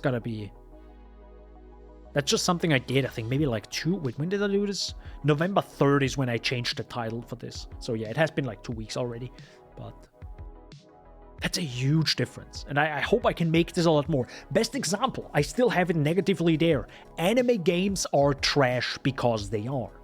So now my thought would be, what do I even want to say with this video, and what is the takeaway from it? So maybe I can the takeaway part, which should be a positive thing, I want this to be a positive thing. How can I now twist the title to make that, how to connect these two parts, right? Of course, the anime games are trash because they are, and I still think they usually are, and I have to explain why. I still want to have like a positive takeaway. Usually it's like, well, they are not something for me, glad you like them, but that's not going to be interesting in the title. So again, that's why I'm saying I'm not going to make every video I'm mentioning right now, because sometimes you just write stuff down, and funny enough, that video idea came in on July 15th this year. So already half a year old, more or less, a little bit less, but yeah, it feels like half a year. I think quite a neutral title that I might not change if I ever make that video is the highs and lows of the Horizon series. I think that's fine. It's like really nice. It's not nuance, but it's like a nice balance, right? Between the highs and lows of the Horizon series. And that's a video, I think, that has a little bit of a lower, it has a lower rating, a personal rating, because I rate my own YouTube ideas and think of, do I really want to make that video? And if it has a really high rating, I usually make it, or want to make it. So yeah, that's an interesting title. Maybe I actually want to make this as the next game. When I'm gonna like play that on the new PC, like kind of just to be excited about playing that game. Because for me personally, I can't play open world games too much. It just, they become like the same, blah, they just become too samey, right? But there is one open world game that I really want to play and make a video of, and the title is The Worst Assassin's Creed Game That I Still Love, right? And yes, it's Assassin's Creed Odyssey. It's still Assassin's Creed Odyssey. And why it's the worst is actually after watching White Light's video on, I think, Assassin's Creed Mirage. I think he made a video on Mirage. Where he literally mentioned how certain aspects are so anti-Assassin's Creed. Like, you are not an assassin anymore. And then I realized, wait a second, Assassin's Creed Odyssey, an Assassin's Creed game I absolutely loved. It's amazing. The world, especially the weapon system, is so gosh darn sick because it literally takes elements from an ARPG, and I was deep into the PoE1 hole at that point, and I was like, I love this game so much. It does everything right for me. But it's objectively a bad Assassin's Creed game. And it's a bad game about being an assassin. But I still love it. So it's a funny title that I would like to work on. Or a video I would like to work on. The worst Assassin's Creed game that I still love. That's gonna be quite the video. Maybe I should make that on the new PC. Maybe I should. Especially now, some videos like this I probably couldn't have done before I mean, I could have done them, of course. But I like that I have not done them yet because of the 4K screen. Because I still have to play through the entire game again, right? Record all of it. And then write the script and then edit it. Write the script, record, edit. 4 months later, the video comes out. Roughly. But I like that I'm now on a new screen, 4K. It can record in proper 4K, high resolution, high bitrate. I mean, the PC didn't change, but the monitor changed. And that can also change how I experience the game. Because I don't think I've played Horizon Zero Dawn. I think I actually played that on this monitor, not even on the ultra wide. So it's gonna be a whole new experience, and I will most likely, if possible, also play it on HDR, if the recording works. If not, I will play it without it. But yeah, that gives me a new appreciation to some games. And of course, I want to just upload high quality videos on my main channel, and also now the Daniel the Exile channel, like the ARPGU channel. So yeah, now having a 4K monitor is just actually allows me to record in 4K. And also these games, like, keep in mind, I'm not gonna talk about these games ever again, most likely. Well, I might talk about them, but I might not make a video on them. So if I make a video on the Horizon series, which there will most likely be a third game, and that probably concludes the story. That's what I think. I might not talk about the first two games in the Horizon series ever again after I made that video, if I make that video. So, if I record it and upload it, I want it to be 4K, right? I want it to be the highest quality possible that I currently can offer, at least. I mean, there's always a limit of how much I can offer right now. Of course, it would be sick if I had two cameras and I could make like two separate like shots when I record myself. Okay, I don't have that money, right? I'm not gonna buy another 600 euro camera with like $100 or 100 euro lens. Okay, the lens was bad. That's a basic lens I have, okay, let's be honest. But I found a $600 lens if I wanted to spend more money. How the F do lenses cost this much? Anyways, so, yeah. there are a few things that I realized I can like twist the title and make it actually positive.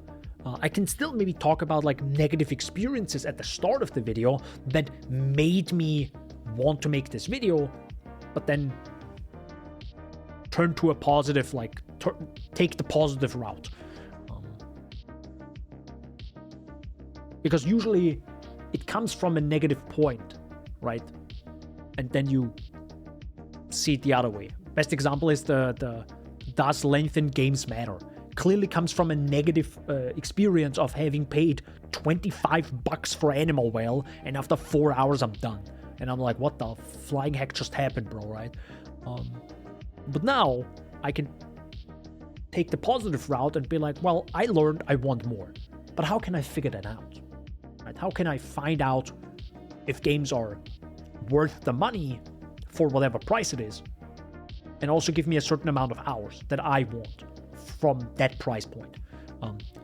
The website is called How Long to Beat, but which is kind of aggressive, which I kind of don't want to do, because it literally gives you, it pretty much spoilers how long it can take, a game can take. So if I play a game, I like to not know when the ending is coming up, because if I really enjoy myself and I play more and more, and I'm like 16 hours in, and I'm like, my goodness gracious, I'm like locked in, and it's still not finished. But if I would have read when it ends, you know, at that point, if I know, oh, I'm 16 hours in, it stops at around 18, okay, I have 2 more hours, right? But if I don't know, the world is my oyster. The horizon cannot be seen. I don't know.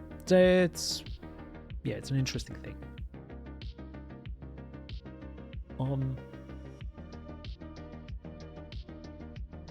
Oh yeah, that video. Now that I see it right now, sorry, I'm looking at my own video, YouTube backlog right now. I sometimes get the weirdest ideas. By the way, I'm just pretty much spoiling all my video ideas. Please don't make them. The video idea I actually have since also quite some time now, I think. Is it? Yeah, since September, end of September, so it's not that long. Is, did games really not get better graphically since 2018? Probably have to change the title a few times to make it more clickbaity. I'm sorry. It's a bad title so far, but that's roughly what the video is about, right? And if you're thinking, what the heck is that title? So, did games really not get better graphically since 2018? So where does this come from? This actually came from comments. I'm not gonna show them on stream right now, but this came from comments that said something along the lines of, in quotes, not the greatest gaming experience. And the commenter then said, you are getting 60 FPS at 1080p highest. Okay. Then a commenter said, on a 6-year-old game.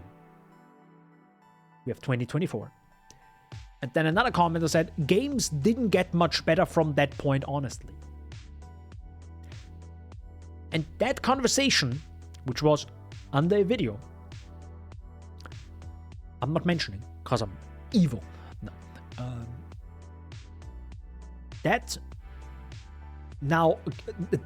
comment, or these comments, or that comment and those 2 replies, I thought, wait a second, that could be a YouTube video.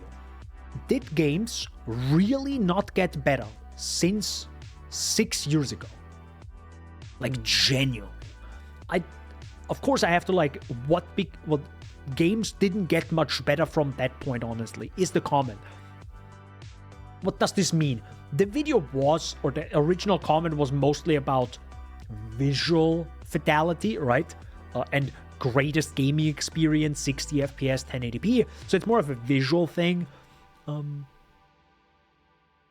But I think I would want to make that a bit broader, right? I think I would want that video to definitely be a bit broader instead of just visual stuff. So also maybe more of a feelings. For example, I wrote down NPC and crowd density, So it might not be visually more interesting, but if the game from 6 years ago had great crowd density, that is still cool. But this also then makes games newer worse if it doesn't have the same crowd density. I mean, not every game needs a crowd density like Cyberpunk. If you turn it, like if you crank it all the way up. But depending on the game, right? So that's a video that probably will take a lot of time to figure out. Because I have to record. I don't even know how to record it. I mean, I've wrote down a lot of notes. But yeah, I have to like record it in... But the other way, I actually wanted to ask this friends. I definitely need to ask friends this. Yeah, that's actually what I wanted to do. Because I want to know, if I talk about this project, I want to know from other people what they think of it. And I need real life, like, info on that. I mean, I can also maybe throw this in Discord and just ask you guys. I might actually do this. Because if you say, games from 6 years ago didn't really get better, which I don't think is the case, to be honest. But I have to like make some point right in the video. I have to like actually figure it out, like scientifically. Is it actually true, that comment? It's like pretty much my North Star. Is that true? But the issue is now, how do I play the games? You know what I mean? Like 6 years ago, or I have two options. If I make that video, should I just play it at like maximum resolution, which is 4K now on my screen, and as many frames per second as my PC can handle? So, of course, you as the viewer on YouTube has a great experience. Like higher resolution recording of a game you might enjoy. Or should I be realistic and actually play the game, a game from 6 years ago, or 4 years ago,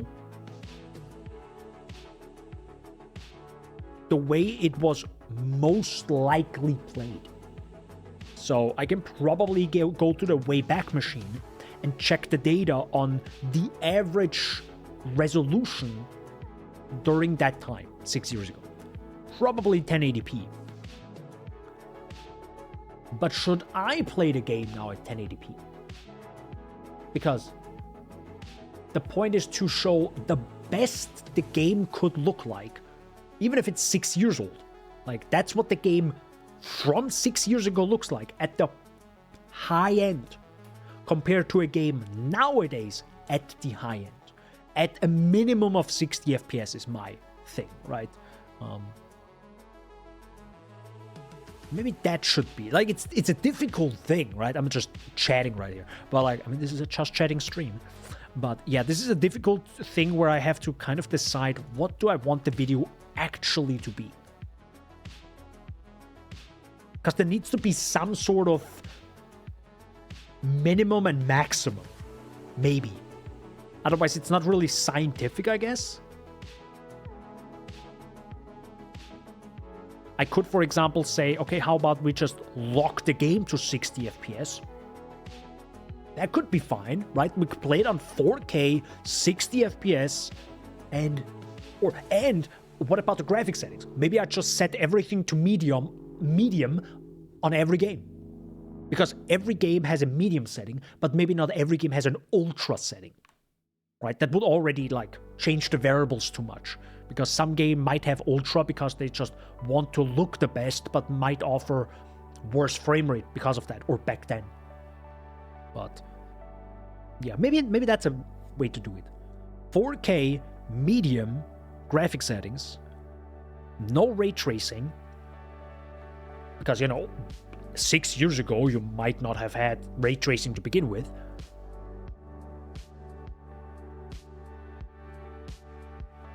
Yeah.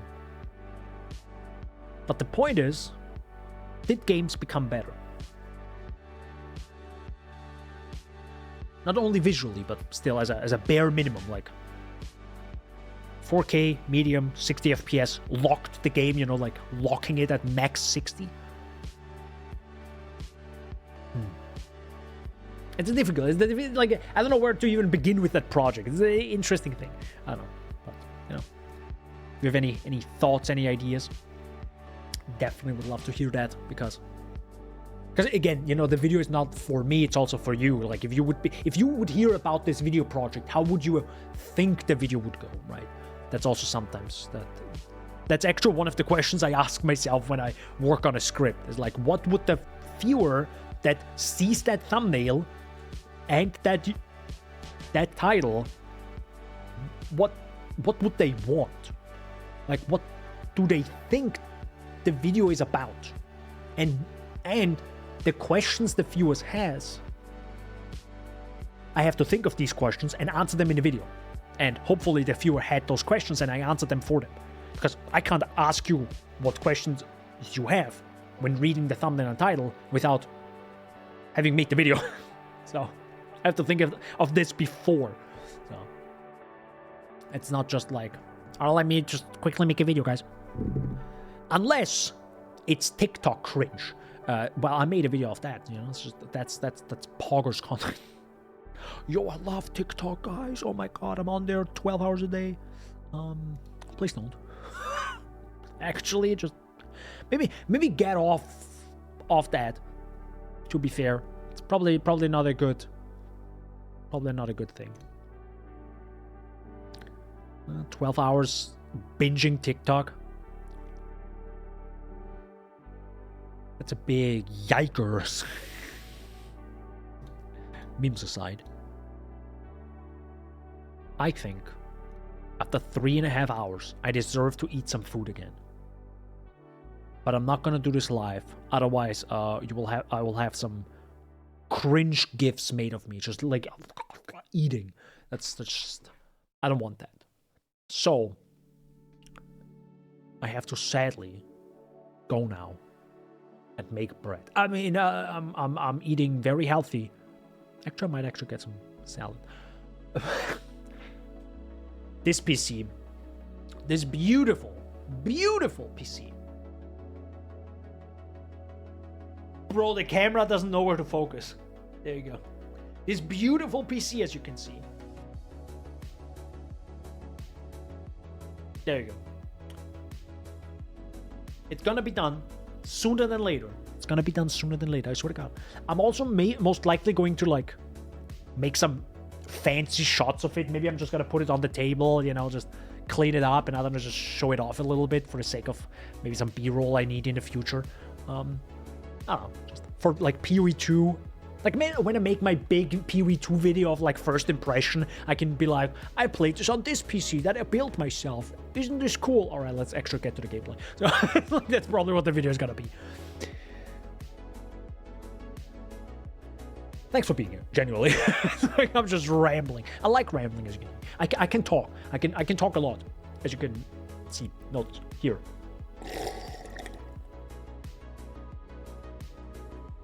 I don't know why. My body's just craving liquid. I feel like I just...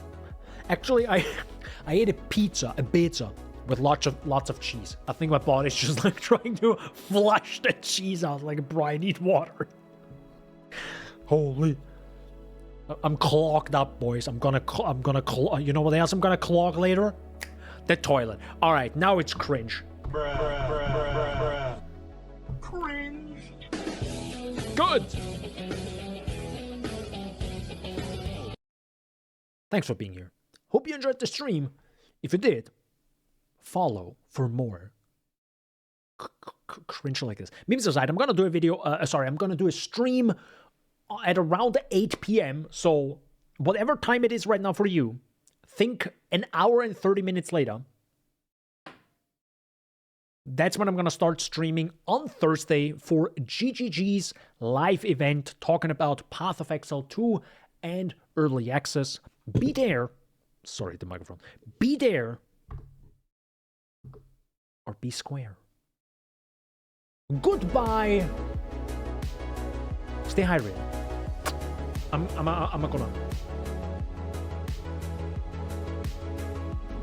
gonna fix my PC now, and then it suddenly explodes. I'm gonna film that. Yo, my PC exploded. That's gonna be the thumbnail face. You're welcome. I'm gonna... God, this is so cringe. Bye.